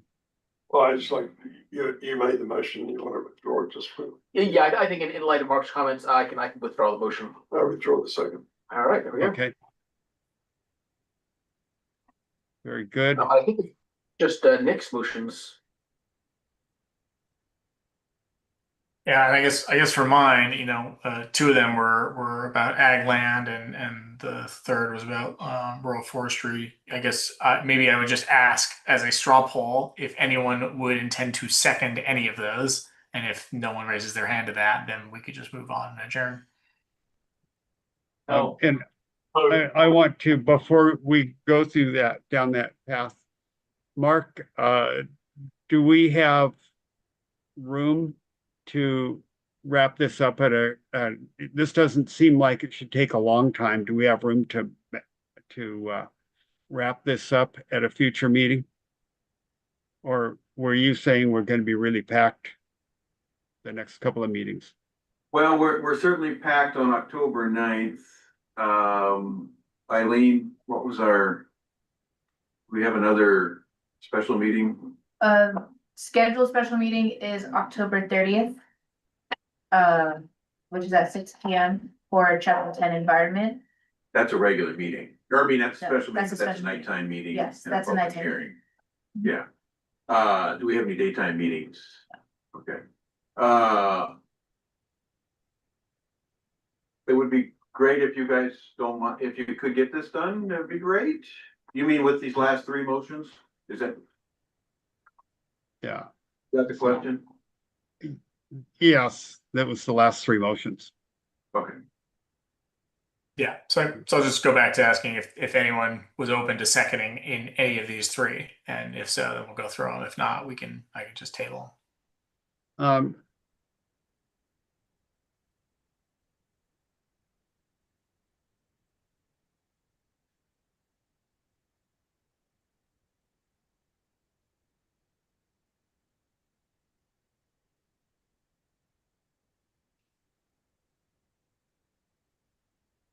deafening silence. Yep, I'm just waiting. It looked Oh, like Commissioner Barton was I'm- reading still, so I'm still reading them, and I'm not looking and see if any hands went up. I didn't see any. And Jim, I don't know if you were in the room, but I was just asking to see if anyone was interested in seconding any of these 3. If not, I'll just, not move.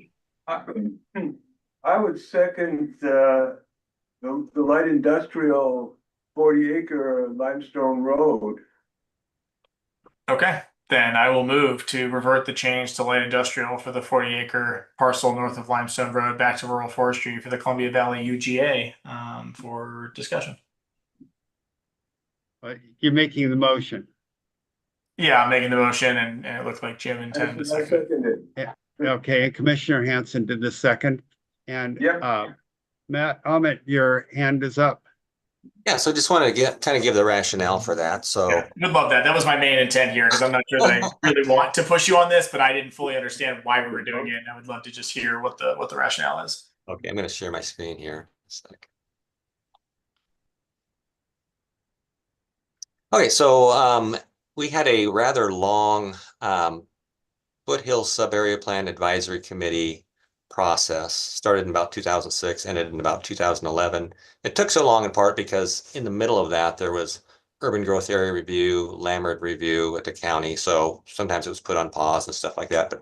But out of that process came a Foothills Sub-Area Plan, which included the Columbia Valley urban growth area. So this is Limestone Road here. This is SR 547 Kendall Road. And just for context, let me scroll down a little bit. You have Peaceful Valley, Paradise Developments up there. The Whatcom Regional Resource Center is kind of here. There's been some newer development out here and out here. There's basically very little, extremely little employment out there now, but there's quite a population out there now. So in this whole process that went on from about 2006 to 5, one of the things that came out of that, the community conversation and recommended by the Sub-Area Plan Advisory Committee, was to put a this designation is planned light impact industrial right here north of Limestone Road. And the committee recommended putting this here, and the county council adopted this in the plan. However, it's never been rezoned. There's a policy in the Sudbury plan to look at rezoning. And basically it's to try to provide some employment lands adjacent to all this population area here. So it's in the Sudbury plan. I think it's also mentioned in the county comp plan chapter 2, and that's kind of the background behind that.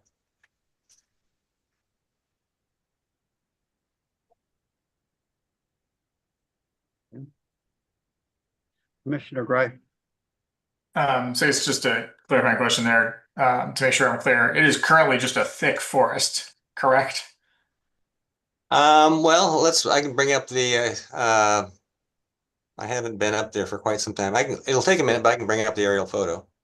Okay, that's what I'm looking at, and it seems like it's just a forest from end to end and every bit of it. And that's what I was trying to understand, like why we thought that would make sense as light industrial, or what kind of light industrial we thought would go there. It just was rather perplexing to me.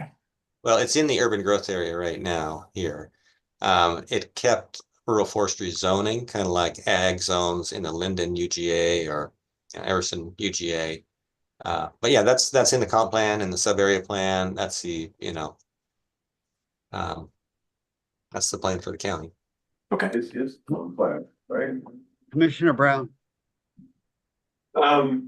Actually, Commissioner Suri was before me, and I'll go after him.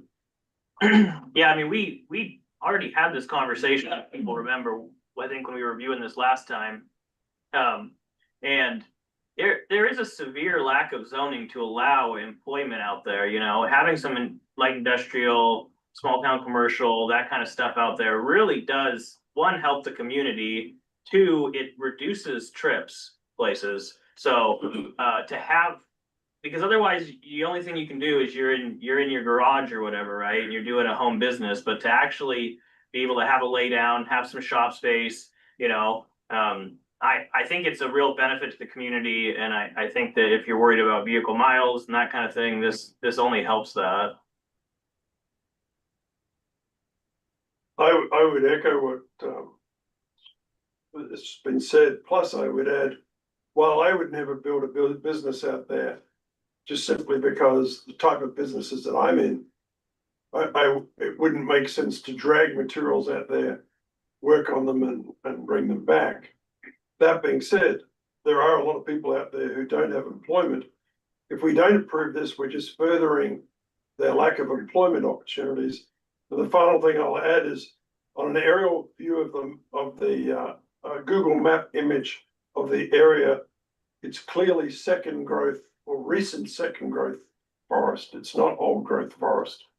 It's been harvested, my guess, probably sometime in the last 10 or 15 years. 95. 1995. 95. So it's 30 years.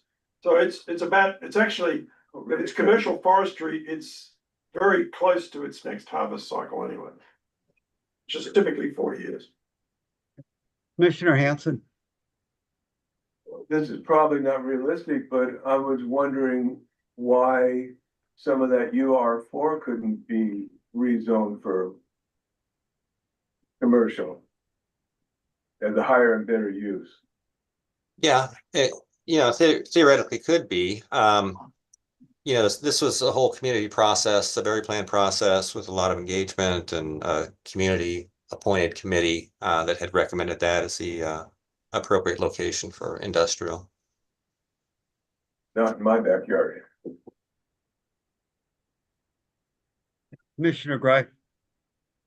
So I guess my other question is, it's currently owned by what looks like to be a cement company. Do we know if there are active plans to make that into a? We've actually had correspondence and meetings with them, and they're open to that. Yep. And do we have concerns about spot zoning here? I guess not, because we already like designated it previously. Right. It's in accordance with the comprehensive plan and for the public interest, providing community employment, not for just for private gain. Okay. Right. Is there any other discussion? Eileen, would you call the roll, please? Yes. Right. Just restate the motion.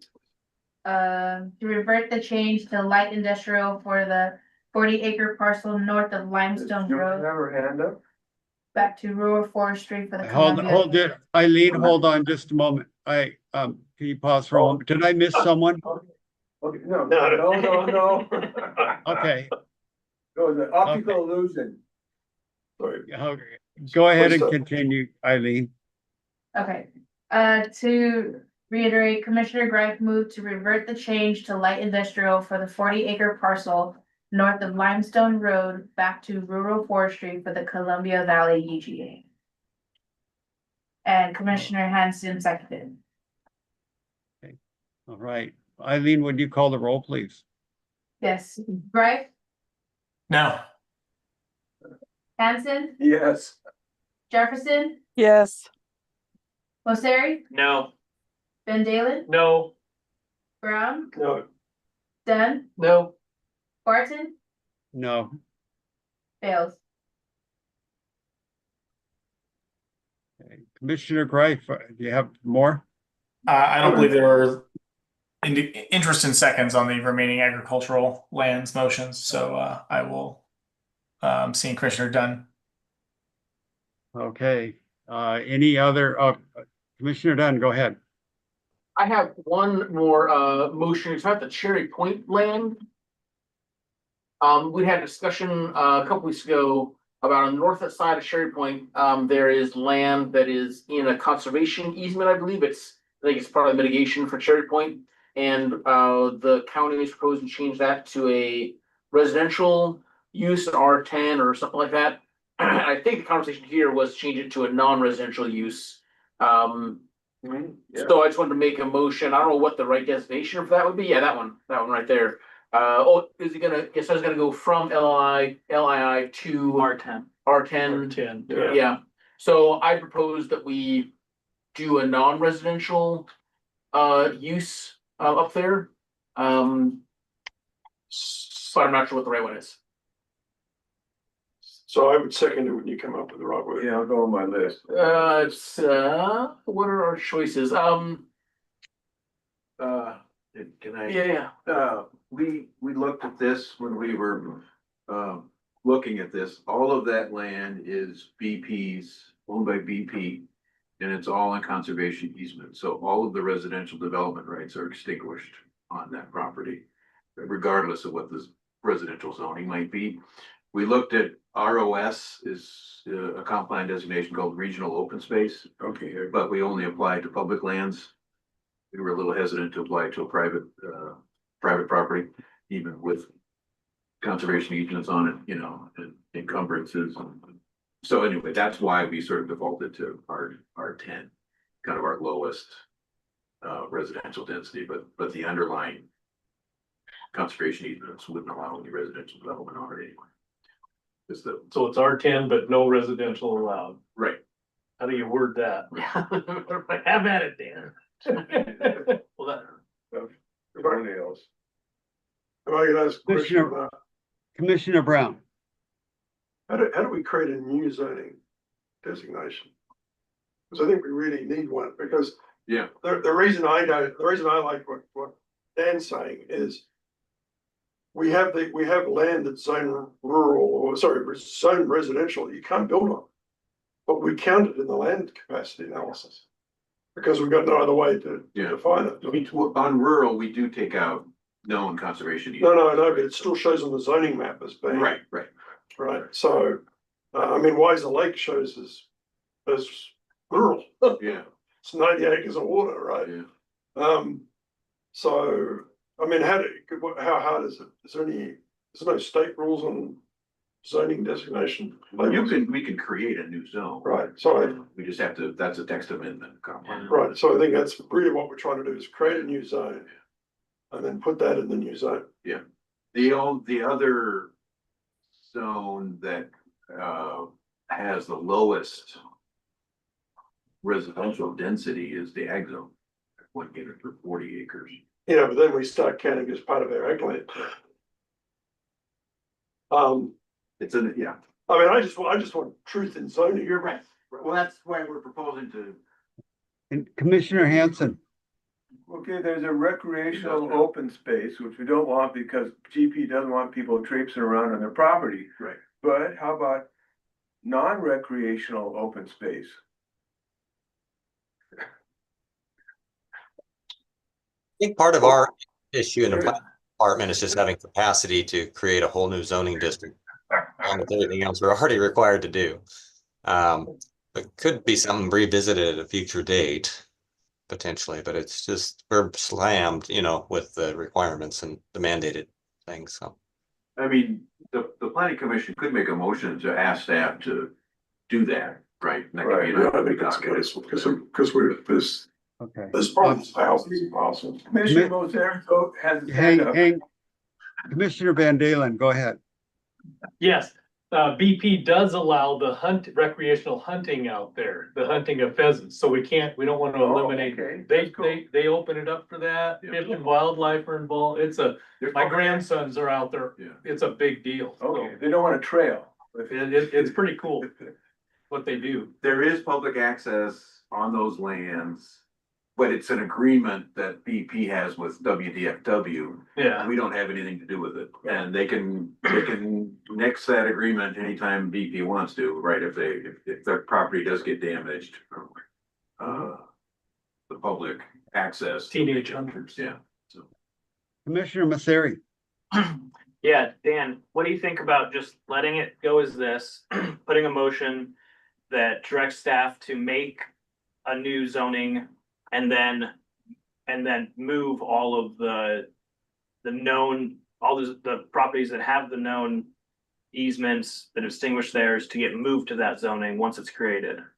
Cause I think there's a few other ones, I mean, just in the Birch Bay discussion, there's the lady saying that on her Makes property, sense. She's got a conservation easement, and so you're like, why would you rezone that? Or why would you say you can put 100 homes on it? Well, and there's land trust land, there's a lot of it out there, right? Yeah. But I'm just saying, I just think in the practicality of the comp plan, having this one be like this for a year or whatever while they're making it doesn't seem like it's too bad. I'd rather wait and not put it in the another inappropriate zone. Yeah. I'd rather make the zone that clearly is needed in the county and then move them once that's the case.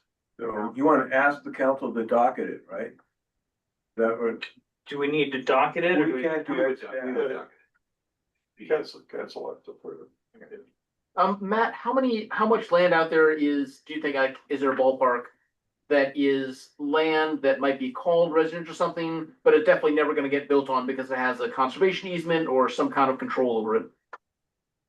Well, we have some conservation easements in our system, and like the SEP program and conservation easement program, but we don't have all easements, in our system. So I would have to ask our GIS what they have in the system, and then there's potentially a number of others. We also put conservation easements on portions of parcels, right, that have wetlands or open space or whatever as a part of a development review process. So that doesn't mean you would rezone the whole parcel to something new, but just a piece of it is undeveloped. So that the other part is developable. Can I Can I tell you that I think the answer is about 6,000 parcels? And part of it is because if you have a stormwater parcel, stormwater tract, it'll still have the same residential zoning. Right. If you have a private road tract, it'll still have the same residential zoning, playground, any of those separate tracts will still show up with the underlying zoning. And will be vacant, theoretically will be buildable. Unless someone actually says, oh, can't build on that, it's the stormwater. So. Do we want to kind of ask the county at some point in the future to make a designation for this? Makes sense. Yeah. I think so, but I think you need to come back with the resolution somewhere else in the document. Okay. But I don't think it fits into what we're trying to do here. Yeah. Yeah. So, You know, more withdraw. Yeah, why don't we withdraw this one? And who? Yeah. It wasn't So- official. It was an official motion. He said Never. He would second if you found. If I found, I never found. There we go. Never. That clears that up. So no motion. So maybe another time bring it in. Yeah. All right, did we resolve it? Yes. Okay. Is there Commissioner Masseri? Yeah, Matt, I have a question. What about New Halo? It doesn't even show up when we're looking at our county I'll zoning. bring that one up. Oh, man. When we're looking at our county zoning map, there's not even on there, right? It's just cut off, like. Yeah. I don't know that anything needs to be done, but does anyone occasionally look over there? Yes, stop at the train for the rest stop and we drive to Eastern Washington. Yeah, it's, Like access. we have limited, zoning, over there, and New Haven is one of those pieces that's owned by Seattle, City Light. And we have a couple little slivers up by the dam, I think where they have some other development, maybe the Ross Lake, or the Environmental Learning Center, I think. But anyway, yeah, it's very, very, small area that we regulate, and as landmarks, and it's something you can't put on the big map because it just doesn't fit geographically. It's like having Alaska and Hawaii on the map. We already got Point Roberts and they're sort of out there, but New Haven is so small. That must be a landmark too. Yeah, it is, yeah. And we do some So, stuff for, we do all some right. permitting, All right, City Light. ready to adjourn? Are we continuing, or did I kind of hear the verbiage of we're adjourned? I think we're done. And just a Okay. question of process, are we passing this up to council now, or are we still working on it, or? You're still working on the store, okay, yeah, we'll have that, the last UGA proposal Oh, right. next Yeah. Thursday. And then just because next Thursday's agenda is so crowded, I was just gonna ask you to make your motion then if you want to delay that would be the time. Sure. And then we could pick it up at a subsequent meeting, but we would probably schedule a subsequent meeting to get preliminary recommendations from you on all the UGAs. Yeah. Don't Before, forget I Blaine. think hopefully before, Matt, you want to do that before the end of October? That makes sense. The only issue might be Blaine's election, how you want Yeah. to follow it, but And you don't want us to say, okay, we're good with this list, send it on. You want to wait till we looked at, I mean, I guess with Birch Bay, we gotta wait till we look at Blaine. Right. Okay. All right. The meeting is adjourned. Wait, It doesn't matter, it's Oh. not business. We should have the Birch Bay, or we should have the Blaine meeting at the council chambers, because there might be so many people that want to come. Just an idea. We've already advertised that. it's already too late. It's already Oh, advertised. yeah. okay. Are we packed? Well, I mean, we had the Birch Bay folks showed up last time. There were like half a dozen, I think, or so. But it was the wrong meeting, Oh. right? Go ahead, Matt. so as I understand it, there's several outstanding issues. Blaine, of course, because they're going to have a hearing on them.